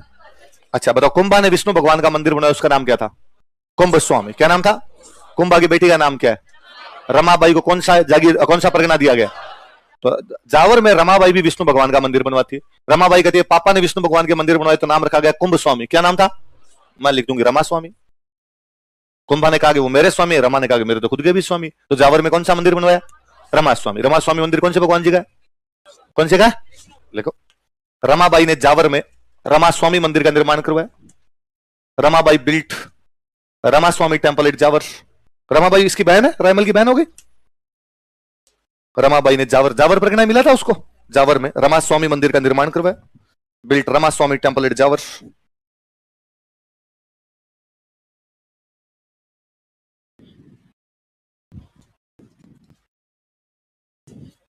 हाँ? क्या इसके ऊपर बैठेगा? क्यों? यहां पे लिखा नहीं जा रहा तेरे से, यहां कैसे बैठेगा? बेगेट आगे बैठ जा। तो कौन सा मंदिर बनाया बताओ तो? रमा। किसने बनवाया? रमाबाई ने बनवाया। अच्छा, जो रायमल था, रायमल की एक रानी थी, उस रानी का नाम था श्रृंगार कंवर। क्या नाम था रानी का? उसने कहा अच्छा बहन भाई दोनों बड़े मंदिर बनवा रहे हो, मुझे पैसे दो थोड़े। चित्तौड़गढ़ के अंदर एक गांव पड़ता था, उस गांव का नाम था गोसुंडी। कौन सा गांव था? कहां पे? कौन सा गांव है? इसने वहां पर एक बावड़ी बनवा दी। क्या बनवा दी? बावड़ी समझते हो? ऐसे कुएं जिनमें नीचे उतरने के लिए सीढ़ियां बनी होती है, उनको क्या कहा जाता है? कल तो बाकायदा मोदी जी मन की बात में बोले कि उदयपुर के पास में सुल्तान बावड़ी है। कौन सी बावड़ी है? और खराब हो गई थी, लेकिन गांव वालों ने मिलकर उस बावड़ी का वापस पुनरुद्धार किया है। गांव वालों ने मिलकर हमारी हेरिटेज को बचाने का काम किया। क्वेश्चन आएगा इस बार कि सुल्तान बावड़ी कौन से जिले में? कौन से में? तो बावड़ी आपने खूब सारी हुआ करती थी। इसने कहां पर बावड़ी बनवाई आपके? किसने बनवाई? लिखो। रानी श्रृंगार कंवर ने, क्वीन श्रृंगार कंवर। रानी श्रृंगार कंवर ने, क्वीन श्रृंगार कंवर, रानी श्रृंगार कंवर ने गोसुंडी में एक बावड़ी का निर्माण करवाया। गोसुंडी चित्तौड़ में, गोसुंडी में एक बावड़ी का निर्माण करवाया। Built step well at Gosundi. Built step well at Gosundi. Gosundi में एक बावड़ी का निर्माण करवाया। किसका निर्माण करवाया? बावड़ी का निर्माण। किसने? श्रृंगार कंवर। किसने करवाया? और उस बावड़ी के पास में एक अभिलेख लगवाया, और उस अभिलेख के अंदर उसने लिखवाया कि मैं श्रृंगार कंवर रायमल की रानी हूं। किसकी रानी हूं? जो ये बावड़ी का निर्माण करवा रही हूं। इसने लिखवाया कि मेरे पिताजी का नाम जोधा था। पिताजी का नाम क्या था? और मेरे दादाजी का नाम रणमल था। दादाजी का नाम? किसकी बेटी है? किसकी पोती है? किसकी रानी है? पहले क्या होते? राजाओं में जब लंबे लंबे युद्ध होते, कई सालों तक लड़ाइयां चलती, और उन लड़ाइयों के बाद में यदि संधि होती तो राजा महाराजा आपस में ब्याह शादियां करते। कुंभा और जोधा के बीच में 15 साल लड़ाई चली है। कितने साल लड़ाई चली है? 1438 में रणमल को मार दिया गया था। रणमल को मारने के बाद 15 साल 1453 में जाके कुंभा और जोधा के बीच में कौन सी संधि हुई? जब लंबी लड़ाइयों के बाद में संधियां होती तो कहते हैं रिश्तेदारियां कर लो, अब आगे से कम कई साल तक लड़ाइयां नहीं हो। तो कुंभा का बेटा है रायमल, जोधा की बेटी है श्रृंगार। इनकी आपस में शादी कर दी गई। ये श्रृंगार कंवर रायमल की रानी बनी, और इसने बाद में गोसुंडी के अंदर क्या बनवा दी? बावड़ी। और उस बावड़ी में लिखवाया कि मैं किसकी रानी हूं, मैं किसकी बेटी हूं, मैं किसकी पोती हूं। लिख लो एक लाइन यही हमें। श्रृंगार कंवर मारवाड़ के जोधा की पुत्री थी, और बॉक्स बंद कर लेना है। श्रृंगार Kanwar was daughter of Jodha of Marwar. Marwar के जोधा की पुत्री थी। श्रृंगार Kanwar was daughter of Jodha of Marwar. ठीक है। कौन से गांव की बात कर रहे हैं? गोसुंडी। कौन बावड़ी बनवा रहा है? और ये गोसुंडी गांव बहुत पुराना है। अच्छा, श्रृंगार कंवर ने तो बावड़ी बनवाई होगी, तो कब बनाई होगी? 1473 के आसपास। 1473 में रायमल राजा बना, उसके बाद ही बनवाई होगी कभी, इसी 15वीं शताब्दी में बनवाई होगी। और ये गांव बहुत पुराना गांव। इस गांव से हमें एक बहुत पुराना अभिलेख मिला है, 2री शताब्दी ईसा पूर्व का। कब का अभिलेख है? वही 2nd सेंचुरी बीसी का। 2nd सेंचुरी बीसी तो बहुत पुराना हो गया यार। उस टाइम का एक अभिलेख मिला है, और वो अभिलेख कहता है कि यहां किसी राजा ने एक अश्वमेध यज्ञ का आयोजन करवाया। किसका आयोजन करवाया? और अश्वमेध यज्ञ का आयोजन करवाने से पहले उसने भगवान विष्णु की पूजा की। किसकी पूजा की? तो अभिलेख अपने आप में साफ साफ बता रहा है कि दूसरी शताब्दी ईसा पूर्व में भी राजस्थान के लोग कौन से भगवान की पूजा करते थे? पर वे लोग जो भगवान विष्णु की पूजा करते हैं उनको बोलते हैं भागवत। क्या बोलते हैं? इसलिए कुंभा उपाधि क्या धारण करता है? परम। तो अब कोई पूछे आपसे कि भागवत संप्रदाय की जानकारी देने वाला अभिलेख कहां से मिला है? कहां से मिला है? कब का है वो?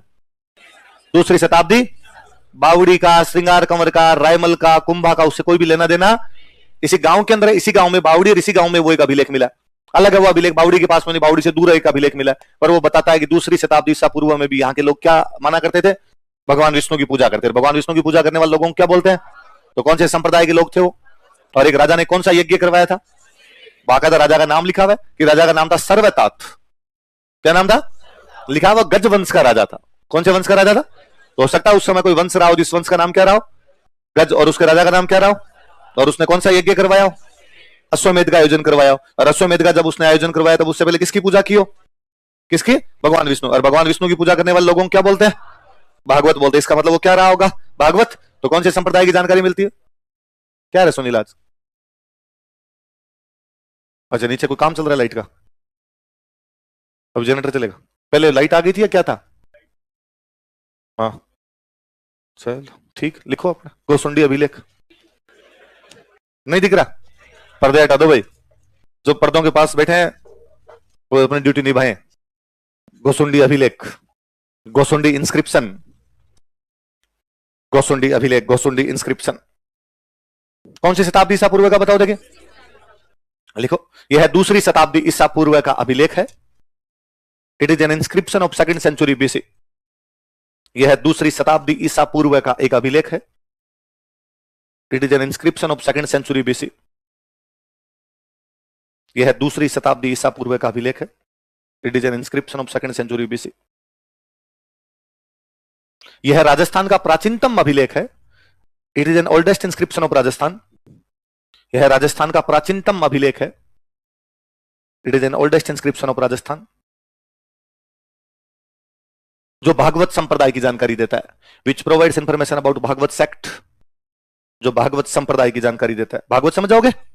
जो भागवत संप्रदाय की जानकारी देता है। Which provides information about Bhagwat sect,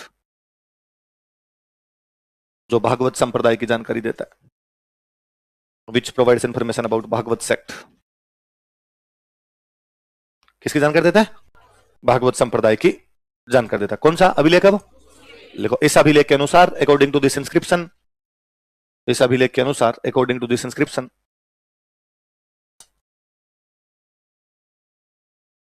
इस अभिलेख के अनुसार अकॉर्डिंग टू दिस इंस्क्रिप्शन, गज वंश के राजा सर्वतात ने, king Sarvatat of Gaj dynasty, गज गज तो लिख लोगे, गय जय, सर्वतात भी लिख लोगे, स वह के ऊपर रह तात है। गज वंश के राजा सर्वतात ने, king Sarvatat of Gaj dynasty, English में ही सर्वतात लिख, SARVATAT। तुम ठीक हो यार। पहले ना मैं यूं बचपन में यूं समझता था कि इंग्लिश मीडियम वाले बहुत ज्यादा इंटेलिजेंट होते हैं, फिर धीरे धीरे मेरी गलतफहमियां टूटी। पहले अंग्रेजी नाम से अपने को लगता है अंग्रेजी वाला भयंकर इंटेलिजेंट होता है, पर मैं इंग्लिश मीडियम वालों ने मेरे को इतना कॉन्फिडेंस दिया, मैं तुम्हारा जीवन भर आभारी रहूंगा। मैं पहले शुरू में जब यहाँ पढ़ाने लगे तो सर ने मेरे को यूं कहा एक दिन कि यार तू ये राजस्थान जी के पढ़ा ले। मैं सर का स्टूडेंट ही था, तो मैंने कहा सर मेरे को कुछ आता ही नहीं है, मैं कैसे पढ़ा लूंगा? तो सर ने कहा इतना आता है, इतना खूब है, कहानियां मैंने तू ठीक ही सुना लेता है यार। मैं क्लास में सर पढ़ाते तो पंचायती करता बीच बीच में कि मैं दुआ सुना दूंगा, मैं कहानी सुना दूंगा। सर ने कहा ठीक है, मैं तो भी क्या पढ़ाना पड़ेगा सर? तो सर ने कहा मेरे वाले नोट्स पढ़ाने। केवल नोट्स पढ़ाने? सर ने कहा हो, इन नोट्स के बाहर कुछ ही नहीं है, ये रामबाण है।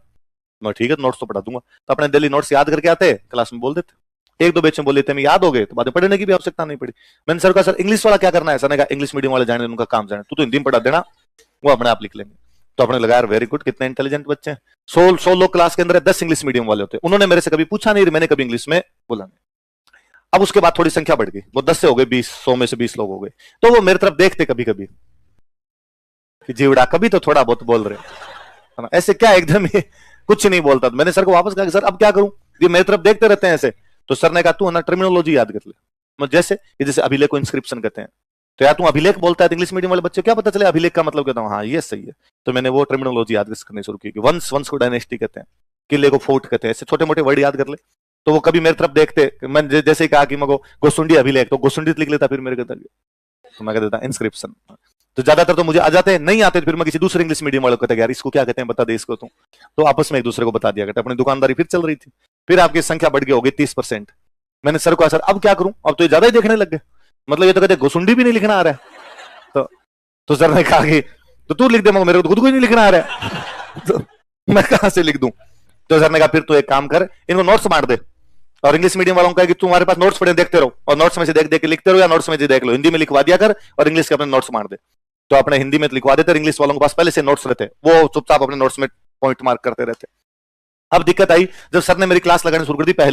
पहले यह होता कि पहले सर बाकी सब सब्जेक्ट पढ़ा देते, मेरा को लास्ट में जाके नंबर आता, तब तक बच्चे सारे सब्जेक्ट पढ़े हुए रहते। फिर उनको लगता कि चलो एक मास्टर कमजोरी भी है तो चल चुला जाएगा, कोई बात नहीं, इतने ने अंग्रेजी पढ़ाई थी, इसको यार कहानियों के दम पर ही कम से कम बरी कर दिया जाए, ठीक है कहानियां डंगी सुनाई देता है, तो टाबर पढ़ लिया करते। अब आप पहली क्लास के अंदर जाना, अब वेरी फर्स्ट क्लास में जाकर तो आप कैसे कह दोगे मुझे अंग्रेजी नहीं आती, और यदि आप कह दोगे अंग्रेजी नहीं आती, टाबर नंगा कर ले 5 मिनट के अंदर। तो मैंने कहा सर ये तो मरवा दिया आपने, मतलब वेरी फर्स्ट क्लास के अंदर जाके। तो सर ने कहा थोड़ी थोड़ी तो अंग्रेजी बोल लिया कर। तो मैं हाँ मैं थोड़ी थोड़ी बोल लूंगा। तो मैंने यूं थोड़ी थोड़ी याद, मगर अब पर बोला कैसे जाए, आपने कभी बोली भी नहीं थी अंग्रेजी। तो मैं सर ने कहा क्या दिक्कत आती है, मगर सर मेरे को टेंस वेंस तो आते हैं, मैं इनकी इंग्लिश बना तो लेता हूँ, पर एक तो बोलने की हैबिट नहीं है, और फिर दूसरी सबसे बड़ी प्रॉब्लम ये कि वोकैबुलरी नहीं है। तो कई बार किस वाक्य इसको बोलते क्या है शब्द को, ये तो मुझे आता ही नहीं, वो समझ में नहीं आता। बावड़ी, अब बावड़ी को क्या कहते हैं, बावड़ी बनवाई, ये तो मैं करकुरा दूंगा इसका। तो फिर सर ने कहा इसका क्या इलाज किया जाए। तो विजय सर आते हैं पढ़ाने के लिए। मैंने विजय सर को कहा कि विजय सर आप ना ये हिंदी मीडियम वाले नोट्स का इंग्लिश में ट्रांसलेशन कर दो। का फिर मैं याद कर लूंगा मैं बोल दूंगा, इतने याद कर लेंगे, मैं याद तो मैं अमेरिकन भाषा भी कर लूंगा, लेटिन दे तो भी याद कर पूरा लेता हूं मैं। तो विजय सर ने मेरे को सारे ट्रांसलेशन करके दे दिए, अपन ने कर लिए याद। बाद पहली क्लास में गया तब तो पढ़ के गया थोड़ा सा, गया इसको ये कहते हैं, इसको ये कहते हैं, एक दो बेच के अंदर बोला, इतने में सारे याद हो गए। देखो पुराना स्टूडेंट एक बार मुझे मिला जब मैं इंग्लिश नहीं बोलता था उसके बाद, और उसने एक दिन वो क्लास में कोई बैठा, उसने कहा अरे सर आजकल तो अंग्रेजी में, अरे मैं को पूछो मत, आजकल भाई का स्टैंडर्ड ऊंचा है आजकल। उसने कहा सर वास्तव में आपने गजब मेहनत की है सर। क्या सर आप तो सर कई कई सब तो वैसे बोलते हो जैसे विजय सर इंग्लिश मीडियम वाले बोलते हैं। मैं मन ही मन सोचूं नोट्स उनके हैं, बोल हम रहे हैं पर लिखे उन्होंने हैं। तो अब मुझे इंग्लिश मीडियम वालों पे कॉन्फिडेंस आया धीरे धीरे, मगर अच्छा इनको अपने जितनी नहीं आ रही, मतलब अपने बोल रहे हैं ये लिख रहे हैं। तो आप जब मेरे से इंग्लिश मीडियम वाले कई बार बीच में कहते हो सर रिपीट करना, तो मैं इतना राजी होता हूं कि देखो मैं करूंगा रिपीट और ये लिखेगा, है ना, इससे भले दिन अपने क्या आएंगे। तो आप तो बीच बीच में कभी यूं ही मेरे कह दिया करो सर प्लीज रिपीट, मैं यूं राजी होऊंगा कि देखो इसको नहीं आ रहा मैं बताऊंगा अंग्रेजी वाले को। तो क्या लिखा है, क्या लिखा है, गजवंश के राजा सर्व अश्वमेध यज्ञ का आयोजन करवाया था, अश्वमेध यज्ञ का आयोजन करवाया था। गॉड परफॉर्म्ड अश्वमेध यज्ञ, गॉड परफॉर्म्ड। अभी अभी 2 मिनट, मेरे को पता है बोलने से कुछ नहीं होगा, लिखने पड़ेंगे, तुमको बोला हुआ समझ में आता ही नहीं है। हिंदी मीडियम वाले और उनको तो कुछ नहीं आता, तो तुम्हारा तो और ही बेड़ा गर्क है। इंग्लिश वाले वास्तव में इंटेलिजेंट होते तो है। क्या कह रहे हो, गजवंश के राजा कौन है, सर्वत। नहीं तो इंग्लिश वाले इंटेलिजेंट होते हैं, तो उसमें तो क्या है, वो तो मैं हमेशा कहता हूं कि आजकल पिछले कई सालों में अपने कहते हैं कि साहब आईएएस के अंदर हिंदी मीडियम वाले सिलेक्ट नहीं हो रहे, आईएएस में इंग्लिश मीडियम वाले सिलेक्ट हो रहे हैं। तो ये क्या रीजन है, तो इंग्लिश मीडियम वाले नेचुरल इंटेलिजेंट है। कैसे इंटेलिजेंट है कि आईएएस में जो सिलेक्ट हो रहे हैं वो ज्यादातर आईआईटी और एमबीबीएस वाले हैं, तो इंटेलिजेंट तो थे वो, तभी उनका आईआईटी और एमबीबीएस में हुआ था। इंटेलिजेंट थे तभी उन्होंने मैथ्स और बायो ली थी, वरना आपने रॉयल आर्ट्स ली थी। तो जिस दिन आपने रॉयल आर्ट्स ली थी उस दिन आपने ये तो तय कर लिया था कि इसके बराबर इंटेलिजेंट तो नहीं है, तो थोड़ा आपने को स्वीकार कर लेना चाहिए, फालतू क्यों गलत फहमियों के अंदर जिया जाए। तो गजवंश का राजा कौन है और इसने कौन सा यज्ञ करवाया, लिख लो आप, लिख लो। इस अभिलेख के अनुसार गजवंश के राजा सर्वतात ने अश्वमेध यज्ञ का आयोजन करवाया था। According to this inscription king Sarvatat of Gaj dynasty got performed Ashwamedha yajna, got performed Ashwamedha यज्ञ। बॉक्स में बंद करो इस पूरी जानकारी को, क्योंकि इसका राइमल से कोई लेना देना नहीं, बावड़ी से कोई लेना देना नहीं, घोसुंडी नाम आया इसलिए मैंने अभिलेख लिखवा दिया आपको। और ये पूछा हुआ सवाल 2-3 बार सवाल पूछा हुआ, याद रखना कि वैष्णव धर्म की जानकारी देने वाला, वैष्णव संप्रदाय, भागवत संप्रदाय की जानकारी देने वाला सबसे प्राचीनतम अभिलेख कौन सा है, तो कौन सा है, गोसुंडी अभिलेख। कब का है गोसुंडी अभिलेख, 2री शताब्दी ईसा पूर्व का एक अभिलेख है, जो क्या जानकारी देता है हमें, भागवत संप्रदाय की। और क्या जानकारी देता है, कौन से वंश के राजा, गजवंश के। नाम क्या था राजा का, और उसने कौन सा यज्ञ करवाया था। बिना राजा चेंज के इसी में हेडिंग डालो, पृथ्वीराज।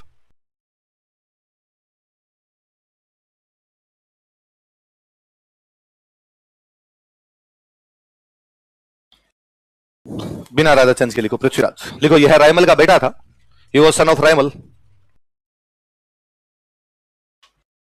यह रायमल का बेटा था और बड़ा शक्तिशाली योद्धा वो, बड़ी तेज गति से आक्रमण किया करता था। अरे मतलब लोग यूं दिल्ली के आज कहां गया, आज पाली, आज कहां पे गया, जालोर, आज कहां गया, डूंगरपुर, आज कहां अटैक कर दिया, बांसवाड़ा। कहते इसने एक ही दिन में 2 अटैक किए थे। सुबह सुबह एक अटैक करता है टोडा पे, कहां पे करता है, टोडा पड़ता है टोंक, टोडा कहां पड़ता है, शाम को इसने अटैक कर दिया था जालोर। किधर अटैक कर दिया था, जालोर पर अटैक कर दिया। तो मतलब इतना तेज गति से आक्रमण कर, लोगों ने कहा सुबह तो यहां था, शाम को वहां चला गया, सब उड़ता है, क्या है, इसलिए नाम पड़ गया उड़ना राजकुमार। क्या नाम पड़ गया, पूरे दिन अटैक करता, कदे एस फूलते कदे, देखो इसे उड़ना राजकुमार कहा जाता, इसे उड़ना राजकुमार कहा जाता है। Is called as flying prince, इसे उड़ना राजकुमार कहा जाता है। He is called as flying Prince.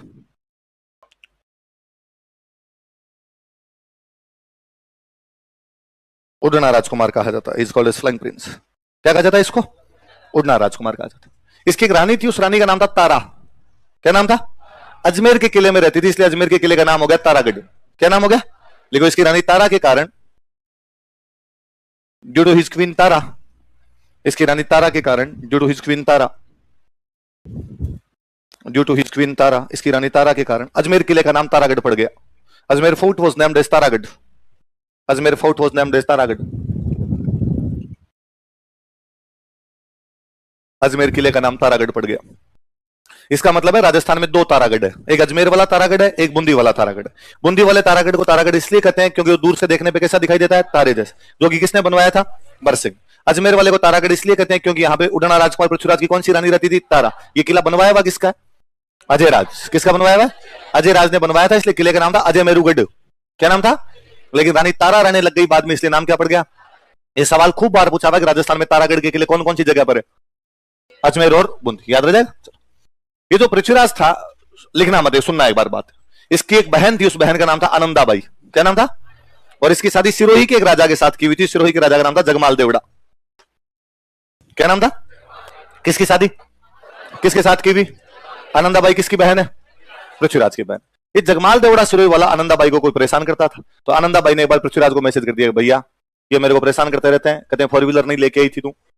तो पृथ्वीराज ने कहा रुक जा, मैं आ रहा हूं। और पृथ्वीराज ने जाके अपने जीजा जी को धमकाया, जगमाल देवड़ा, इसने मैं जूते मारूंगा, साइड में ले जाके देख लेना दीदी को इस बार कुछ कह दिया तो। जगमाल देवड़ा को भी डर लगता था कि साला है तो डाकी टाइप का आदमी, तो उसने कहा सॉरी गलती हो गई, मैं तुम्हारी दीदी को आज के बाद कुछ भी नहीं कहूंगा, दीदी सॉरी बोलो, तो सॉरी बुलवाया। जगमाल देवड़ा को बड़ा बुरा लगा, और जगमाल देवड़ा को लगा साला आके धमका के चला जाए, आदमी क्या वैल्यू बचे यार घर के अंदर। तो दूसरे दिन पृथ्वीराज जब रवाना होने लगा, तब जगमाल देवड़ा ने कहा कि रास्ते के लिए थोड़ा नाश्ता तो ले जाओ। तो उसने ठीक है पैक करवा दो, तो लड्डू पैक करवा के दिया, लड्डू में उसने जहर मिला दिया। पृथ्वीराज रास्ते में लड्डू खाता है, जहर से मर जाता है। कुंभलगढ़ के किले में अंतिम संस्कार हुआ उसका। कहां पे अंतिम संस्कार हुआ, और मुसलमानों में अंतिम संस्कार जहां होता है वहां बनाते मकबरे, हिंदुओं में जहां अंतिम संस्कार होता है वहां बनाते छतरियां। तो पृथ्वीराज की छतरी कहां पर है, कहां पर है, लिखो, छतरी बराबर कुंभलगढ़। इतना याद रख लो कि पृथ्वीराज की छतरी कहां पर है, तो याद रह जाएगा। सेनेट ऑफ कौन से किले के अंदर है, कुंभलगढ़। ये ना 12 खंभों की छतरी है। कितने खंभों की है, क्वेश्चन लिख लेना, 12 खंभे, 12 पिलर्स। कोई पूछ ले आपसे कि भाई पृथ्वीराज वाली छतरी कितने खंभों की, कितने खंभों की है। तो पृथ्वीराज किसका बेटा था, रायमल का। रानी का नाम क्या था, तारा, इसलिए अजमेर किले का नाम। खुद तेज गति से आक्रमण करता है, इसलिए क्या कहलाता है। और इसकी छतरी कहां पर बनी हुई है, जो कि कितने खंभों की है, बिना राजा चेंज के हेडिंग डालो, लिखो जयमल।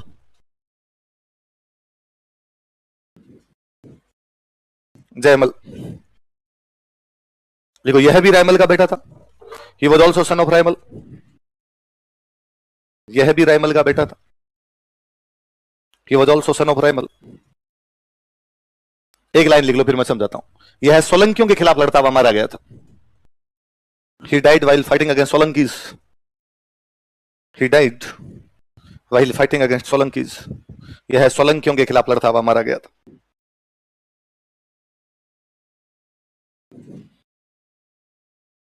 किसके खिलाफ लड़ता हुआ मारा गया,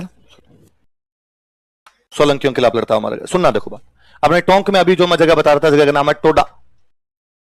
कौन सी जगह, टोडा का एक राजा हुआ, जिस राजा का नाम था सुल्तान सोलंकी। क्या नाम था राजा का, सुल्तान सोलंकी टोडा का राजा है। टोडा अपने टोंक में एक जगह पड़ती है। अजमेर की तरफ से मुसलमानों का एक बड़ा आक्रमण होता है, सुल्तान सोलंकी हारता है, और हारने के बाद इसको टोडा खाली करना पड़ा। टोडा पे जब दुश्मनों ने कब्जा कर लिया तो सुल्तान सोलंकी यहां से चला गया मेवाड़। कहां चला गया? मैं टोंक के आगे मेवाड़ शुरू हो जाता, मेवाड़ चला गया। मेवाड़ में उन दिनों राजा रायमल, राजा कौन है? और उसने जाके शरण मांगी, भाई साहब रहने की जगह दे दो। तो रायमल ने किसको रहने की जगह दे दी? सुल्तान सोलंकी, जो कि कहां का राजा है? टोडा का राजा है। ये कहां पे जाकर रहने लग गया? कौन से राजा के पास? अब सुल्तान सोलंकी सोचे, भाई मेवाड़ में तो कब तक बैठे रहेंगे, वापस टोडा जीतना है। पर टोडा जीते कैसे? ये जानता था कि दुश्मन शक्तिशाली, अपनी पार तो नहीं पड़ेगी। सुल्तान सोलंकी की एक राजकुमारी है, उस राजकुमारी का नाम है तारा। क्या नाम था राजकुमारी का? तारा। बेहद सुंदर राजकुमारी थी, कई राजा और राजकुमार उससे शादी करना चाहते थे। तो सुल्तान सोलंकी ने घोषणा की कि मैं तारा की शादी उससे करूंगा जो मुझे टोडा जीत के देगा। क्या जीत के देगा? एक तीर से दो शिकार, टोडा मिल जाएगा अपने को, और जो टोडा जीतेगा इसका मतलब शक्तिशाली है, तो बेटी की शादी भी किसी शक्तिशाली बंदे के साथ हो जाएगी। ये बात पता चली रायमल जी को। रायमल जी के 13 बेटे थे। कितने बेटे थे? उन्होंने अपने 13 बेटों को बुलाया, 13 बेटों को बुला के मार्केट में ऑफर आया, सुना कि टोडा जीतो और तारा से। रायमल जी ने कहा वैसे 13 की मेरे से तो आज शादी होने कर लो, तो देख लो कोई भाग ले लो इसके अंदर। तो जयमल ने हाथ खड़ा किया। जयमल ने कहा मैं करूंगा तारा से शादी। तो कहा पहले टोडा जीतना पड़ेगा। हाँ हाँ जीत लूंगा, टोडा जीत लूंगा, फिर क्या कर लूंगा तारा से। तो सुल्तान वहीं बैठा था दरबार में। रायमल ने सुल्तान को कहा, भाई सुल्तान देख ले, ये मेरा बेटा है जयमल, ये तेरे को टोडा जीत के देगा, और टोडा जीतने के बाद तू इसकी शादी किससे कर देना? तारा।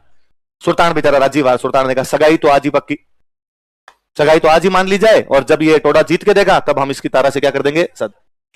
अब भाई सगाई तो उस दिन हो गई। उसके बाद जयमल जो है वो युद्ध की तैयारियां कर रहा है, घोड़ों को दौड़ा रहा है अपने। पहले जब युद्ध के लिए जाता है उससे पहले घोड़ों को 5-7 दिन तक रिहर्सल करवाते, शिकार करने के लिए लेके जाते ताकि घोड़ा दौड़ने लग जाए। ये नहीं युद्ध के मैदान ले जाए घोड़ा खड़ा हो जाएगा, नहीं जा रहा मैं तो आगे, तो पूरी वार्म अप करके लेके जाते। एक दिन कोई घोड़ों को शिकार विकार के लिए गए हुए थे, शाम को वापस आ रहे थे, बरसात का सा टाइम था, कहीं रास्ते में रुके हुए थे, और साथ वाले जो दोस्त थे उन्होंने जयमल को चढ़ा दिया कि और जयमल भाभी जी से बातचीत होती है कि नहीं होती है? जयमल ने कहा नहीं है, व्हाट्सएप नंबर भी नहीं है ना। क्या बात करता है, जमाना मॉडर्न हो गया, आजकल तो लोग मिल लेते हैं, तेरे को मिलना चाहिए। और जयमल उन दोस्तों के कहने पे किससे मिलने के लिए चला गया? उन सोलंकियों के घर, सुल्तान सोलंकी के घर चला गया तारा से मिलने के लिए। और उसने जाके कहा भाई मुझे तारा से मिलना है। सोलंकियों ने कहा कि साहब हमारा रीति रिवाज ये नहीं है, शादी से पहले लड़का लड़की आपस में नहीं मिल सकते, आपकी शादी हो जाए उसके बाद आप तारा से मिलना, पहले आप तारा से नहीं मिल सकते। जयमल को बड़ा गुस्सा है। जयमल ने कहा अच्छा तुम बताओगे मुझे? पहली बात तो तुम मेरे बाप के राज्य में बैठे हुए हो, जहां तुम्हारा घर है ना, ये स्टेट हमारा है, और तुम मुझे बताओगे कहां जाना चाहिए कहां नहीं जाना चाहिए? और दूसरा, ये बदतमीजी से क्या बातें कर रहे हो? मैं तुम्हारा जवाई हूं, हिंदू धर्म कहता है कि सगाई अपने आप में आधा विवाह होता है, और तुम जवाई से इस प्रकार से बदतमीजी से बात करते हो, और मैं मिलूंगा। उन्होंने वापस समझाया कि जवाई साहब बाहर खड़े रहो, ठीक रहेगा, जूते पड़ जाएंगे पालतू में। अभी जयमल माना नहीं, जयमल ने जबरदस्ती अंदर जाने की कोशिश की, उन सोलंकियों ने मार दिया। तो अभी आप लिखा है सोलंकियों के खिलाफ लड़ता हुआ मारा गया, बस ऐसे। मैं पुरुष होने के नाते पुरुषों की इज्जत बचा रहा हूं थोड़ी, इसलिए मैं ये नहीं कह रहा कि तारा के काम आ गया था। मैं लिखा कि सोलंकियों के खिलाफ लड़ता हुआ, तो आपको 1 मिनट लगता है, वेरी गुड, बहादुर आदमी लड़ा है और लड़ता हुआ मारा गया। ये बात आगे नहीं बताओगे? नहीं बताओगे ना, अपनी बेइज्जती है, कोई नहीं बताएगा इस बात को आगे। तो जब जयमल मर गया, सोलंकियों ने रायमल के पास मैसेज किया कि भाई वो तुम्हारा बेटा जयमल रात आया था और बदतमीजी कर रहा था, हमने मार दिया। रायमल जी ने कहा कोई नहीं, गलती करेगा वो तो भुगतेगा, उसमें क्या। अब बाकी 12 बचे, उन बाकी 12 को पूछा कि भाई तुम में से कौन तारा से शादी करेगा? तो पृथ्वीराज ने हाथ खड़ा किया, और पृथ्वीराज ने कहा मैं तो उस दिन भी हाथ खड़ा करने वाला था, पर जयमल ने जल्दी कर दिया था। फिर पृथ्वीराज ने टोडा जीता, टोडा जीतने के बाद उसने तारा से शादी की। तारा को अजमेर के किले में रखता था, इसलिए अजमेर के किले का नाम। जोड़ी चीजें। चलो अगला राजा लिखो, लिखो सांगा।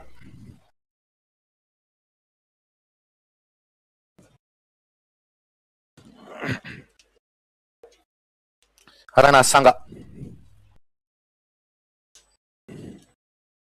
अगला राजा कौन है? हराना सांगा। कब से कब तक शासन किया बताओ देखे? 1509 से 1528। राणा सांगा का नाम तो सुना ही होगा। तो राणा सांगा रायमल जी के बेटे थे, ये भी लिखो, यह भी रायमल का बेटा था। He was also son of Raimal. तो 13 में से 3 के नाम तो याद हो गए आपको? कौन कौन हो गए 3 भाई भाई बताओ देखे? पृथ्वीराज, जयमल और तो रायमल के 3 ये शक्तिशाली बेटे थे, पृथ्वीराज, जयमल और सांगा। और तीनों भाइयों में आपस में नहीं बने, तीनों डेली लड़ाई करे कि पापा के मरने के बाद अगला राजा कौन बनेगा। रायमल जी ने कहा कि मेरे सामने तो ये बात मत किया करो, डेली कहते हो पापा मरेंगे तो कौन राजा बने। मतलब तुम डेली यूं माड़ा ही फेर रहे हो कि कब मैं मरूं और कब राजा बनो, पर ये मानने के लिए तैयार नहीं। डेली आपस के अंदर किसी ना किसी बात हुई, अगला राजा मैं बनूंगा, वो कहे अगला राजा मैं बनूंगा। तो इनके एक अंकल हुआ करते, अंकल का नाम था सारंग देव। क्या नाम था? उन्होंने एक दिन कहा तुम्हारा टंटा ही खत्म करता हूं, एक काम करते हैं, यहाँ पास चित्तौड़ के किले के पास में एक माता जी का मंदिर है, उस माता जी के मंदिर में जो पूजा करने वाली महिला है, पूजारण होगी, पुजारी जी हो गए तो वो पुजारण माई हो गई, तो वो जो पुजारण माई है वो हाथ देखती है, भविष्य देखते हैं कि हाथ देख के, वो हाथ देखती है और वो हाथ देख के बता देगी कि अगला राजा कौन बनेगा, अगला राजा कौन है नहीं, और क्यों ना अपने वहां चले, तो तुम्हें पता चल जाएगा, ताकि डेली डेली की लड़ाई तो खत्म हो जाए। तो उन पुजारण माई के पास गए और पुजारण माई को जाकर कि पुजारण माई, ये तीनों मेवाड़ के राजकुमार है, पृथ्वीराज, जयमल और सांगा, और तू तो बता कि इनमें से अगला राजा कौन बनेगा। पुजारण माई बेचारी समझदार थी, उसने कहा कि बेटा मैं बता तो दूंगी अगला राजा कौन बनेगा, पर जैसे ही तुम्हें पता चल जाएगा ये अगला राजा बनेगा, फिर तो तुम्हारी लड़ाई और बढ़ जाएगी, फिर तो तुम बाकी वाले उसको मारने की कोशिश करोगे, इसलिए रहने दो, तुम्हारा बाप मरे तब एक को तो राजा बनना ही है, विधि का विधान है, वो तो कोई टाल नहीं सकता, जिसको राजा बनना होगा बन जाएगा। पृथ्वीराज बड़ा गुस्सेला आदमी था, पृथ्वीराज ने तलवार बाहर निकल, बता रही है कि नहीं बता रही है, पंचायती कर रही है फालतू की, विधि का विधान है। अब तलवार से तो भाई सबको डर लगे, पर डोगरे ने तलवार से डरते डरते कहा कि तू तो नहीं बनेगा। उसने कहा कोई नहीं, दो बच्चे में इनमें से बता कौन बनेगा। अब तलवार से डर लगे बेचारी को, उसने बेचारी धीरे से कहा कि सांगा बनेगा, और जैसे कहा सांगा बनेगा, पृथ्वीराज और जयमल सांगा पे टूट के पड़े, सांगा को साइड में लेके उन्होंने कूटना शुरू किया, सांगा की आंख फोड़ दी है। वो बेचारी महिला, उनके अंकल सारंगदेव जो जैसे तैसे बीच में पड़े, और सांगा का सांगा भाग यहां से, और सांगा अपना घोड़ा लेके वहां से निकल जाता है। इधर राजसमंद में गांव पड़ता था सेवंत्री, कौन सा गांव था यार, सेवंत्री गांव में कोई रूपनारायण जी, रूपनारायण मंदिर था, कौन सा मंदिर था, रूपनारायण मंदिर था, और इस मंदिर में एक तीर्थ यात्री रुका हुआ था, उस तीर्थ यात्री का नाम था बिदा जेतमालोत। क्या नाम है तीर्थ यात्री का, क्या नाम दोबारा बताओ देखिए, बिदा जेतमालोत। कौन है, एक तीर्थ यात्री, कौन से मंदिर में रुका हुआ है, रूपनारायण जी, कौन से गांव में, सेवंत्री कहां पर पड़ता है, कहां पे पड़ता है, राजसमंद में, सेवंत्री गांव के अंदर यहां रुका हुआ था। तो कहते हैं कि भाई यहाँ पे सांगा वहां से घोड़ा दौड़ा के इधर आता है सेवंत्री गांव की तरफ, इस रूपनारायण मंदिर में घुसता है, आगे तीर्थ यात्री थे, पूछा कौन हो, ऐसे कैसे घायल अवस्था में घोड़े पर, और सांगा ने बताया कि मैं मेवाड़ का राजकुमार हूं, ऐसे भाइयों भाइयों में लड़ाई हो गई, भाई पीछे पड़े हुए और मैं इधर छुपने के लिए आया हूं। तो उन्होंने कहा देख तू यहाँ छुपेगा ना तो आगे ढूंढ लेंगे तेरे को, तो एक काम कर यहाँ से निकल जा आगे। उसने कहा घोड़ा जवाब दे गया, घोड़ा के बेचारे की दौड़ने की क्षमता होती है, कितना दौड़ेगा, तो उन्होंने कहा हमारे वाला घोड़ा ले, तू तो निकल यहाँ से, शरणागत की रक्षा करना धर्म है, वो शरण में आया हुआ तो अपना घोड़ा देके उसको भगा दिया। पीछे से पृथ्वीराज जयमल सांगा वाला घोड़ा वहां पे खड़ा हुआ था, तो उन्होंने आगे पूछा कि भाई ये जो घोड़ा खड़ा है, इस घोड़े का घुड़सवार किधर गया, तो उन्होंने कहा हमें नहीं पता, हम तो अंदर बैठे हुए थे। उन्होंने आनाकानी किए से पृथ्वीराज जयमल को पता चल गया कि झूठ बोल रहे हैं ये, तो पृथ्वीराज जयमल वहां पे लड़ाई करते हैं, उनसे लड़ाई करते हैं, तो बिदा जेतमालोत लड़ लेता है। वो खुद भी चाहता था कि लड़ाई हो ताकि सांगा को टाइम मिल जाए, सांगा निकल जाए, लड़ाई होगा तो यहीं पे फंस जाएंगे, सांगा को टाइम मिल जाएगा आराम से। बिदा जेतमालोत लड़ाई करता है वहां पे, बिदा जेतमालोत उन दोनों के खिलाफ लड़ता हुआ मारा जाता है, लेकिन सांगा को इतना टाइम मिल जाता है कि सांगा वहां से निकल जाता है। तो बाद में सांगा राजा बनता है। जब सांगा राजा बना था तो उसे ये बात याद थी कि मेरे को उस दिन बचाने वाला आदमी कौन था, जेतमालोत वो था जो अपने को बचाता था। फिर ये इस बिदा जेतमालोत के बेटों को, ये मारवाड़ का था, इनके बेटे पोतों को बुलाता है, बुला के मेवाड़ के अंदर बसाता है। जेतमाल दल झूंझिया करवाड़ा कटे सांगो भोगे चित्रकूट सिर बिदा सटे।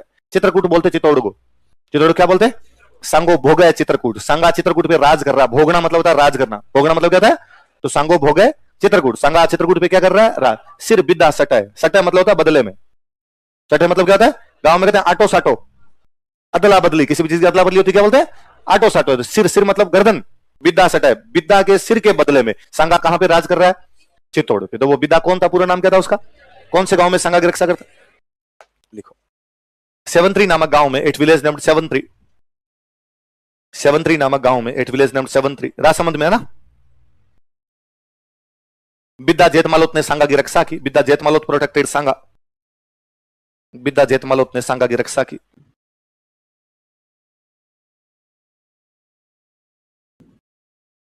बिद्दा जेतमालोत ने सांगा की रक्षा की, बिद्दा जेतमालोत प्रोटेक्टेड सांगा।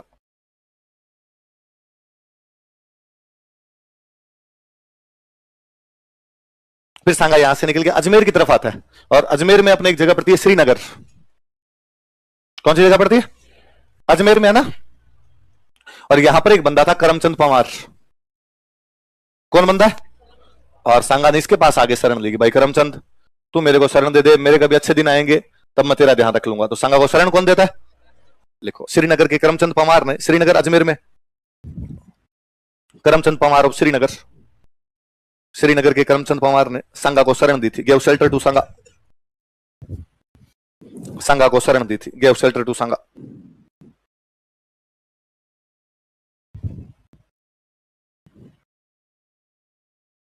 किसको शरण दी थी, सांगा। तो सांगा की रक्षा तो कौन करता है, बिद्दा जेतमालोत, कौन से गांव में, सेवंत्री गांव में। सांगा को शरण कौन देता है, करमचंद पंवार, कौन से गांव में, सेवंत्री कौन से जिले में पड़ता है, राजसमंद। श्रीनगर कौन से जिले के अंदर पड़ता है, अब जब यहां बैठा हुआ था, संगा श्रीनगर में छुपा हुआ था, तभी इसको समाचार मिले कि अपना एक भाई जयमल सोलंकियों के खिलाफ लड़ता हुआ मारा गया।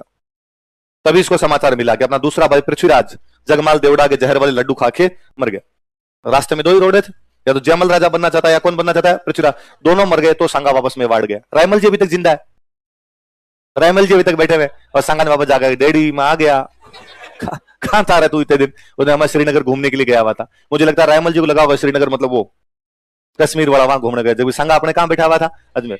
तब रायमल जी के सबसे योग्य बेटा कौन बचा हुआ था, संगा। तो रायमल जी खुद ही घोषणा कर देते भाई मेरे मरने के बाद राजा कौन बनेगा। तो विधि का विधान है, तो होनी थी वो बात, तो ओके रही। डोकरी ने कहा था कि अगला राजा कौन बनेगा, तो कौन बना। देखो रायमल की मृत्यु के बाद, after death of Raimal, Raimal की मृत्यु के बाद, आफ्टर डेथ ऑफ रायमल,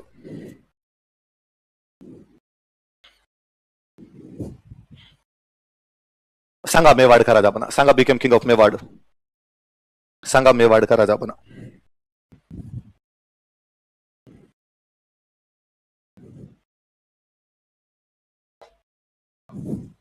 अभी ये मेंस का एग्जाम हुआ, कब हुआ मेंस वाला एग्जाम? फरवरी, मार्च में आगे, पहले फरवरी डेट आई थी, बाद में आगे बढ़ गया।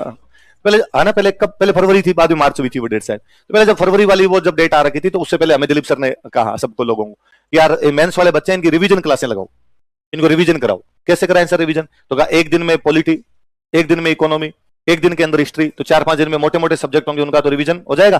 तो बच्चों की पढ़ी हुई तो है सारी चीजें, और रिवीजन हो जाएगा, तो पढ़ने में थोड़ी क्या रहेगी, आसानी। और रिवीजन का मतलब कि पढ़ी हुई चीजें क्लास में थोड़ा बोर्ड पे समझा दो, थोड़ा बुला के देख लो, और बोली हुई चीजें ज्यादा याद रहती है। और बता दो भाई ये क्वेश्चन आए तो ये 5 पॉइंट लिखना है, ये क्वेश्चन आए तो ये 5 पॉइंट लिखना है। तो पॉलिटी की रिपब्लिक की क्लास लगाई, तो एक दिन अपना नंबर ही आया, क्या राजस्थान की हिस्ट्री और कल्चर पढ़ा दो। तो मैं उनको हिस्ट्री पढ़ा रहा था, तो प्रजामंडल आंदोलन पता नहीं क्या पढ़ा रहा था कोई, और उसमें मैंने पढ़ाते कहा कि भाई राजाओं के जब राज था तब यूं मांग की गई कि राजाओं के राज में संविधान होना चाहिए। क्या होना चाहिए? तो संविधान यदि राजाओं के राज में होगा तो राजा की शक्तियां क्या हो जाएगी, कम। फिर शासन किसके अनुसार किया जाएगा, संविधान। तो मैंने कहा जैसे ब्रिटेन में राजा होता है, लेकिन वहां पर संविधान है, इसलिए राजा की नहीं चलती, किसकी चलती है? जैसे अपना राष्ट्रपति, कहने को तो अपना राष्ट्रपति भी हेड ऑफ द स्टेट है, देश का प्रमुख कौन होता है, राष्ट्रपति। लेकिन अपने राष्ट्रपति की नहीं चलती, चलती किसकी है, संविधान। और संविधान कहता है कि शक्तियां प्रधानमंत्री के पास है, इसलिए राष्ट्रपति के पास शक्तियां नहीं होती, किसके पास होती है? तो मैं इसमें बोलते बोल गया हूं कोई, मैं इसलिए भारत में राष्ट्रपति के पास कोई पावर नहीं होती, इसलिए भारत में किसी को राष्ट्रपति बना लेते हैं, कोई फर्क तो पड़ता नहीं, किसी को राष्ट्रपति बना दो। जैसे अभी अगली राष्ट्रपति बनेगी द्रौपदी मुर्मू, ये मैं जनवरी में बोल गया। कब बोल गया? क्यों, मैं खुद आंखा देखता हूं। आई बात समझ में? हाँ, तो मुझे तो अभी अब आपने तो फतवा जारी करके पता नहीं कब कर गए थे। अभी कोई दिन एक कोई स्टूडेंट का फोन आया, उसने कहा सर मैं वो पुराने वाले वीडियो देख रहा था। मैं हाँ, तो आपको जनवरी में कैसे पता चला कि द्रौपदी मुर्मू बनेगी? आंखा, तेरे को यदि दिखवाना हो तेरा सिलेक्शन होगा या, मैं सब देखता हूं। आई बात समझ में? तो आप भी यूं मेरे खिलाफ नहीं बोलोगे, मैंने गलत आंखा देख दी आपकी तो दिक्कत हो जाएगी आप सब लोगों के। तो उस पुजारण है तेरा देखना पड़ेगा। हाँ, तेरा थोड़े दिन बाद देखूंगा मैं, टेस्ट में नंबर आने दे, देखता हूं कैसे। आंखा नहीं देता, डोर देखता हूं मैं आजकल। तो वैसे पुजारण माई ने पहले घोषणा कर दी थी राजा कौन बनेगा, संग। संगा जब राजा बनता है, अपने उत्तर भारत में मेवाड़ के अलावा 3 बड़ी रियासतें थी।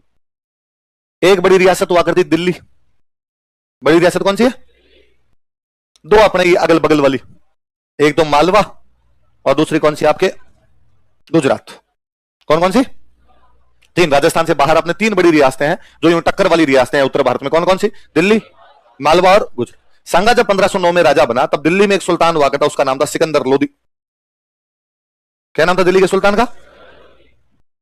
मालवा का जो सुल्तान हुआ करता उसका नाम था नासिर शाह। क्या नाम था? और गुजरात में जो सुल्तान था उसका नाम था महमूद बेगड़ा। क्या नाम था? सच में तो डाकी टाइप का आदमी ये था, कहते सुबह उठते 5 किलो नॉनवेज खाता नाश्ते में, यूं बकरे वकरे पहले बांध के रखते यूं तैयार कि होते झटका करके खिलाना इस आदमी को। तो गुजरात का राजा कौन था? महमूद बेगड़ा। मालवा का और दिल्ली का कौन राजा बना तब? तो याद रखना, मुझे याद एक बार सवाल था कि सांगा के राजतिलक के समय दिल्ली का सुल्तान कौन था, तो कौन था? तो जिन्होंने दिल्ली पूछा वो मालवा गुजरात भी पूछ सकते हैं, मालवा कौन था और गुजरात का कौन था। एक लाइन लिखो, राजतिलक के समय at the time of coronation, राजतिलक के समय at the time of coronation,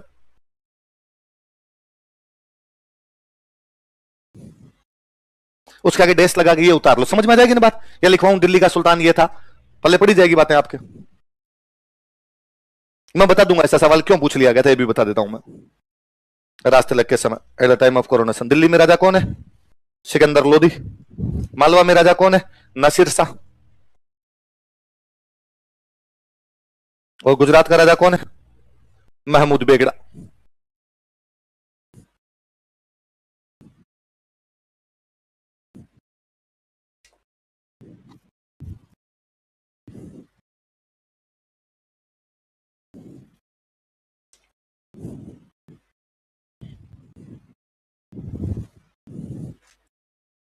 बताओ कौन कौन है, देखो देखो। दिल्ली का सुल्तान कौन है? सिकंदर लोदी। मालवा का कौन है? और गुजरात का सुल्तान कौन है? किसके राज तिलक के टाइम? और मेवाड़ का राजा कौन है? अपना सांगा। जब मेवाड़ में सांगा बन रहा था, दिल्ली में राज कर रहा है सिकंदर लोदी, मालवा में कर रहा है नासिर शाह, गुजरात में कौन कर रहा है? हम इसलिए पढ़ते हैं क्योंकि आगे चल के सांगा इन तीनों रियासतों से लड़ेगा। कौन कौन सी रियासतों से लड़ेगा? दिल्ली, मालवा, और इन तीनों से नहीं लड़ेगा। ये तीनों मर गए थे, इनके आगे वाले जो उत्तराधिकारी भी उनसे। जैसे दिल्ली में लड़ता है इब्राहिम लोदी से। किसे लड़ता है? अब वो तो अपने वो खूब याद रखते हैं कि दिल्ली के कौन से राजा से लड़ाई हुई? इब्राहिम लोदी। तो उसने क्वेश्चन यही दिया कि संगा के राज तिलक के समय दिल्ली का सुल्तान कौन था? अब स्टूडेंट पढ़ते थे, हम राज तिलक ध्यान देता नहीं। तो दिल्ली का सुल्तान जो संगा खिलाफ लड़ा वही रहा होगा। संगा खिलाफ कौन सा लड़ा था? इब्राहिम लोदी। पर ना, राज तिलक के समय राजा कौन था? बाकी कल पढ़ेंगे, याद करके आना सारी बातें।